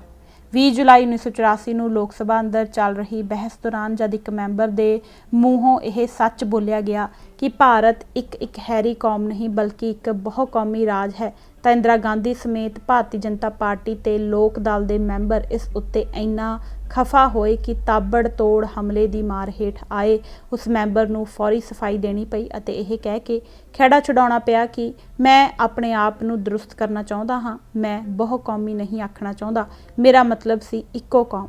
ਜਦ ਇੱਕ ਹੋਰ ਮੈਂਬਰ ਨੇ ਭਾਰਤ ਦੀ ਸੱਭਿਆਚਾਰਕ ਅਨੇਕਤਾ ਦੀ ਬਿਨਾਂ ਤੇ ਭਾਰਤ ਨੂੰ ਇੱਕੋ ਸਾਂਝੀ ਕੌਮ ਕਹਿਣ ਦੀ ਥਾਵੇਂ ਝੱਕਦਿਆਂ ਇਸ ਨੂੰ ਬਹੁਕੌਮੀਅਤਾਂ ਦਾ ਦੇਸ਼ ਕਹੇ ਜਾਣ ਦਾ ਪੋਲਾ ਜਿਹਾ ਮਸ਼ਵਰਾ ਦਿੱਤਾ ਤਾਂ ਇੰਦਰਾ ਗਾਂਧੀ ਨੇ ਇਹ ਕਹਿੰਦੇ ਹੋਏ ਇਸ ਨੂੰ ਥਾਂਏ ਰੱਦ ਕਰ ਦਿੱਤਾ ਕਿ ਕੌਮੀਅਤ ਸ਼ਬਦ ਦੇ ਕਈ ਸਾਰੇ ਅਰਥ ਹੋ ਸਕਦੇ ਹਨ, ਪਰ ਮੈਨੂੰ ਡਰ ਹੈ ਕਿ ਇਸ ਸ਼ਬਦ ਦੀ ਵਰਤੋਂ ਖਤਰਨਾਕ ਹੈ। ਉਸਨੇ ਜ਼ੋਰ ਦੇ ਕੇ ਕਿਹਾ ਕਿ ਭਾਰਤ ਵਿੱਚ ਵੱਖ-ਵੱਖ ਕੌਮੀਅਤਾਂ ਹੋਣ ਦਾ ਸਵਾਲ ਹੀ ਪੈਦਾ ਨਹੀਂ ਹੁੰਦਾ, ਅਸੀਂ ਸਾਰੇ ਇੱਕੋ ਸਾਂਝੀ ਕੌਮ ਹਾਂ। ਧਰਮ ਯੁੱਧ ਮੋਰਚੇ ਦੌਰਾਨ ਸ਼੍ਰੋਮਣੀ ਅਕਾਲੀ ਦਲ ਨੇ ਸਿੱਖ ਕੌਮ ਦੀ ਨਿਆਰੀ ਹਸਤੀ ਉੱਤੇ ਜ਼ੋਰ ਦੇਣ ਦੇ ਮੰਤਵ ਨਾਲ ਵੱਖਰੀ ਸਿੱਖ ਕੌਮ ਦੀ ਧਾਰਨਾ ਦਾ ਵਸੀਹ ਪੈਮਾਨੇ ਤੇ ਪ੍ਰਚਾਰ ਪ੍ਰਸਾਰ ਕੀਤਾ ਸੀ। ਭਾਰਤੀ ਹਾਕਮਾਂ ਨੇ ਜਿਸ ਨੂੰ ਨਾ ਪਸੰਦ ਕਰਦੇ ਹੋਏ ਵੀ ਮਜਬੂਰੀ ਵਸ ਸਹਿਣ ਕਰਨ ਦੀ ਪਹੁੰਚ ਪ੍ਰਗਟਾਈ ਸੀ, ਪਰ ਦਰਬਾਰ ਸਾਹਿਬ ਉੱਤੇ ਹਮਲੇ ਉਪਰੰਤ ਭਾਰਤੀ ਹਾਕਮਾਂ ਨੇ ਇਸ ਮਸਲੇ ਪ੍ਰਤੀ ਆਪਣੇ ਖਰਵੇ ਹਮਲਾਵਰ ਰੁਖ ਦਾ ਸੰਕੇਤ ਦਿੰਦੇ ਹੋਏ ਸੂਰਾ ਮਾਸਕ ਪੱਤਰ ਅੰਮ੍ਰਿਤਸਰ ਵੱਲੋਂ ਸਿੱਖ ਇੱਕ ਵੱਖਰੀ ਕੌਮ ਦੇ ਅਨੁਵਾਨ ਹੇਠ ਛਾਪੇ ਗਏ ਲੇਖ ਸੰਗ੍ਰਹਿ ਉੱਤੇ ਪਾਬੰਦੀ ਲਾ ਦੇਣ ਦਾ ਫਰਮਾਨ ਜਾਰੀ ਕਰ ਦਿੱਤਾ ਸੀ। ਇਸ ਤੋਂ ਇਲਾਵਾ ਅਲੱਗ-ਅਲੱਗ ਵੰਨਗੀ ਦੀਆਂ ਹਿੰਦੂਵਾਦੀ ਤਾਕਤਾਂ ਤੇ ਸੰਸਥਾਵਾਂ ਦੁਆਰਾ ਅਨੁਕੂਲ ਮੌਕਾ ਸਮਝਦਿਆਂ ਹੋਇਆਂ ਸਿੱਖ ਸਮਾਜ ਨੂੰ ਹਿੰਦੂਵਾਦ ਦੀ ਮਾਰੂ ਗ੍ਰਿਫਤ ਵਿੱਚ ਲੈਣ ਦੇ ਅਨੇਕ ਮੁਖੀ ਯਤਨ ਸ਼ੁਰੂ ਕਰ ਦਿੱਤੇ ਗਏ। ਪ੍ਰਮੁੱਖ ਹਿੰਦੂ ਕੱਟੜਵਾਦੀ ਸੰਸਥਾ RSS ਨੇ ਦਰਬਾਰ ਸਾਹਿਬ ਉੱਤੇ ਹਮਲੇ ਦੇ ਝੱਟ ਬਾਅਦ ਸਿੱਖ ਸਮਾਜ ਅੰਦਰ ਘੁਸਪੈਠ ਕਰਨ ਦੇ ਮਨੋਰਥ ਨਾਲ ਇੱਕ ਬਹੁਤ ਹੀ ਅਹਿਮ ਕਦਮ ਉਠਾਉਂਦੇ ਹੋਏ ਰਾਸ਼ਟਰੀ ਸਿੱਖ ਸੰਗਤ ਦੇ ਨਾਂ ਹੇਠ ਇੱਕ ਉਚੇਚੀ ਨਵੀਂ ਜਥੇਬੰਦੀ ਸਥਾਪਿਤ ਕਰਨ ਦਾ ਵਿਉਂਤ ਨਕਸ਼ਾ ਤਿਆਰ ਕਰ ਲਿਆ ਸੀ। ਠੀਕ ਇਸੇ ਹੀ ਸਮੇਂ ਦੌਰਾਨ ਬਿਹਾਰ ਤੋਂ ਅਸ਼ੂਤੋਸ਼ ਨਾਂ ਦੇ ਇੱਕ ਹਿੰਦੂ ਡੇਰੇਦਾਰ ਨੇ ਪੰਜਾਬ ਅੰਦਰ ਆਪਣਾ ਤਾਣਾ ਬਾਣਾ ਪਸਾਰਨਾ ਸ਼ੁਰੂ ਕਰ ਦਿੱਤਾ ਅਤੇ ਦਿਵਿਆ ਜੋਤੀ ਸੰਸਥਾਨ ਨਾਂ ਦੇ ਰੂਹਾਨੀ ਮਿਸ਼ਨ ਦੀ ਸਥਾਪਨਾ ਦਾ ਅਡੰਬਰ ਰਚ ਕੇ ਸਿੱਖਾਂ ਨੂੰ ਸ਼ਬਦ ਗੁਰੂ ਨਾਲੋਂ ਤੋੜਨ ਦੇ ਗੁੰਮਰਾਹਕੁਨ ਯਤਨ ਆਰੰਭ ਦਿੱਤੇ। ਸਿੱਖਾਂ ਅੰਦਰ ਅੱਡਰੀ ਪਛਾਣ ਦੀ ਚੇਤਨਾ ਨੂੰ ਖੁੰਡਿਆਂ ਕਰਨ ਦੇ ਉਦੇਸ਼ ਨਾਲ ਭਾਰਤੀ ਹਾਕਮਾਂ ਦੇ ਮਨਾਂ ਅੰਦਰ ਪਟਿਆਲਾ ਵਿਖੇ ਉੱਤਰੀ ਜ਼ੋਨਲ ਸੱਭਿਆਚਾਰਕ ਕੇਂਦਰ ਦੀ ਸਥਾਪਨਾ ਦਾ ਫੁਰਨਾ ਵੀ ਇਸੇ ਸਮੇਂ ਦੌਰਾਨ ਹੀ ਫੁਰਿਆ ਸੀ, ਬਾਅਦ ਵਿੱਚ ਜਾ ਕੇ ਜਿਸ ਨੂੰ ਬਕਾਇਦਾ ਅਮਲ ਵਿੱਚ ਲਾਗੂ ਕਰ ਦਿੱਤਾ ਗਿਆ ਸੀ। ਪੰਜਾਬੀ ਦੇ ਨਾਮਵਰ ਲੇਖਕ ਤੇ ਵਿਦਵਾਨ ਪ੍ਰੋਫੈਸਰ ਪ੍ਰੀਤਮ ਸਿੰਘ ਨੇ ਇਸ ਮੁੱਦੇ ਉੱਤੇ ਪੰਜਾਬੀ ਲੇਖਕਾਂ ਦੀ ਪੰਜਾਬ ਦੇ ਤਤਕਾਲੀ ਗਵਰਨਰ ਅਰਜਨ ਸਿੰਘ ਨਾਲ ਹੋਈ ਇੱਕ ਅਹਿਮ ਮੀਟਿੰਗ ਤੇ ਗੱਲਬਾਤ ਦਾ ਵਰਣਨ ਇਸ ਤਰ੍ਹਾਂ ਕੀਤਾ ਹੈ। ਪੰਜਾਬ ਵਿੱਚ ਪ੍ਰਧਾਨਗੀ ਰਾਜ ਦੀ ਸਥਾਪਨਾ ਉਪਰੰਤ ਸਰਕਾਰੀ ਦਫ਼ਤਰਾਂ ਵਿੱਚ ਪੰਜਾਬੀ ਦੀ ਵਰਤੋਂ ਵਿੱਚ ਵਾਪਰੇ ਨਿਘਾਰ ਤੇ ਰੋਸ ਪ੍ਰਗਟ ਕਰਨ ਲਈ ਕੇਂਦਰੀ ਪੰਜਾਬੀ ਲੇਖਕ ਸਭਾ ਵੱਲੋਂ ਪ੍ਰਿੰਸੀਪਲ ਸੰਤ ਸਿੰਘ ਸੇਖੋਂ ਦੀ ਅਗਵਾਈ ਹੇਠ ਲੇਖਕਾਂ ਦਾ ਇੱਕ ਵਫਦ ਸ਼੍ਰੀ ਅਰਜਨ ਸਿੰਘ ਗਵਰਨਰ ਪੰਜਾਬ ਨੂੰ 13 ਮਈ 1985 ਨੂੰ ਮਿਲਿਆ ਸੀ। ਗੱਲਬਾਤ ਦੇ ਦੌਰਾਨ ਕੇਂਦਰੀ ਸਰਕਾਰ ਵੱਲੋਂ ਜੰਮੂ ਕਸ਼ਮੀਰ, ਹਿਮਾਚਲ, ਪੰਜਾਬ, ਹਰਿਆਣਾ ਤੇ ਰਾਜਸਥਾਨ ਦੇ ਵਿਸ਼ਾਲ ਭੂਖੰਡ ਲਈ ਕਲਚਰ ਦਾ ਇੱਕ ਸਾਂਝਾ ਖੇਤਰ ਪਟਿਆਲਾ ਵਿੱਚ ਕਾਇਮ ਕਰਨ ਦੀ ਯੋਜਨਾ ਦਾ ਜ਼ਿਕਰ ਵੀ ਛਿੜਿਆ। ਕੇਂਦਰ 5 ਕਰੋੜੀ ਯੋਜਨਾ ਨੂੰ ਪ੍ਰਧਾਨ ਮੰਤਰੀ ਵੱਲੋਂ ਪੰਜਾਬ ਦੇ ਲੋਕਾਂ ਨੂੰ ਇੱਕ ਸਾਂਸਕ੍ਰਿਤਿਕ ਤੋਹਫੇ ਵਜੋਂ ਪੇਸ਼ ਕਰ ਰਿਹਾ ਸੀ। ਸਾਰੇ ਭਾਰਤ ਲਈ ਕਲਪੇ ਗਏ ਗਿਣਤੀ ਦੇ ਕੁਝ ਕੇਂਦਰਾਂ ਵਿੱਚੋਂ ਇਹ ਪਹਿਲਾ ਕੇਂਦਰ ਸੀ ਅਤੇ ਦੂਜਾ ਕੇਂਦਰ ਜਿਵੇਂ ਕਿ ਪਿੱਛੋਂ ਘੋਸ਼ਿਤ ਕੀਤਾ ਗਿਆ ਆਸਾਮ ਵਿੱਚ ਕਾਇਮ ਕੀਤਾ ਜਾਣਾ ਹੈ। ਸਬੱਬ ਨਾਲ ਇਹ ਦੋਨੋਂ ਰਾਜ ਆਪਣੀ ਸਾਂਸਕ੍ਰਿਤਿਕ ਸ਼ਨਾਖਤ ਖਤਰੇ ਵਿੱਚ ਪਈ ਹੋਣ ਦੇ ਕਾਰਨ ਕਾਫੀ ਚਿਰ ਤੋਂ ਅਸ਼ਾਂਤ ਤੁਰੇ ਆ ਰਹੇ ਸਨ। ਵਫਦ ਦਾ ਗਵਰਨਰ ਨੂੰ ਕਹਿਣਾ ਸੀ ਕਿ 5 ਰਾਜਾਂ ਦਾ ਇਹ ਸਾਂਝਾ ਸੱਭਿਆਚਾਰਕ ਕੇਂਦਰ ਬਣਾਉਣਾ ਹੈ ਤਾਂ ਜੰਮ ਬਣਾਓ, ਪਰ ਇਹ ਦਾਅਵਾ ਬਿਲਕੁਲ ਨਾ ਕਰੋ ਕਿ ਇਸ ਕੇਂਦਰ ਦਾ ਮੰਤਵ ਪੰਜਾਬ ਦੇ ਸੱਭਿਆਚਾਰ ਨੂੰ ਪ੍ਰਫੁੱਲਤ ਕਰਨਾ ਹੈ।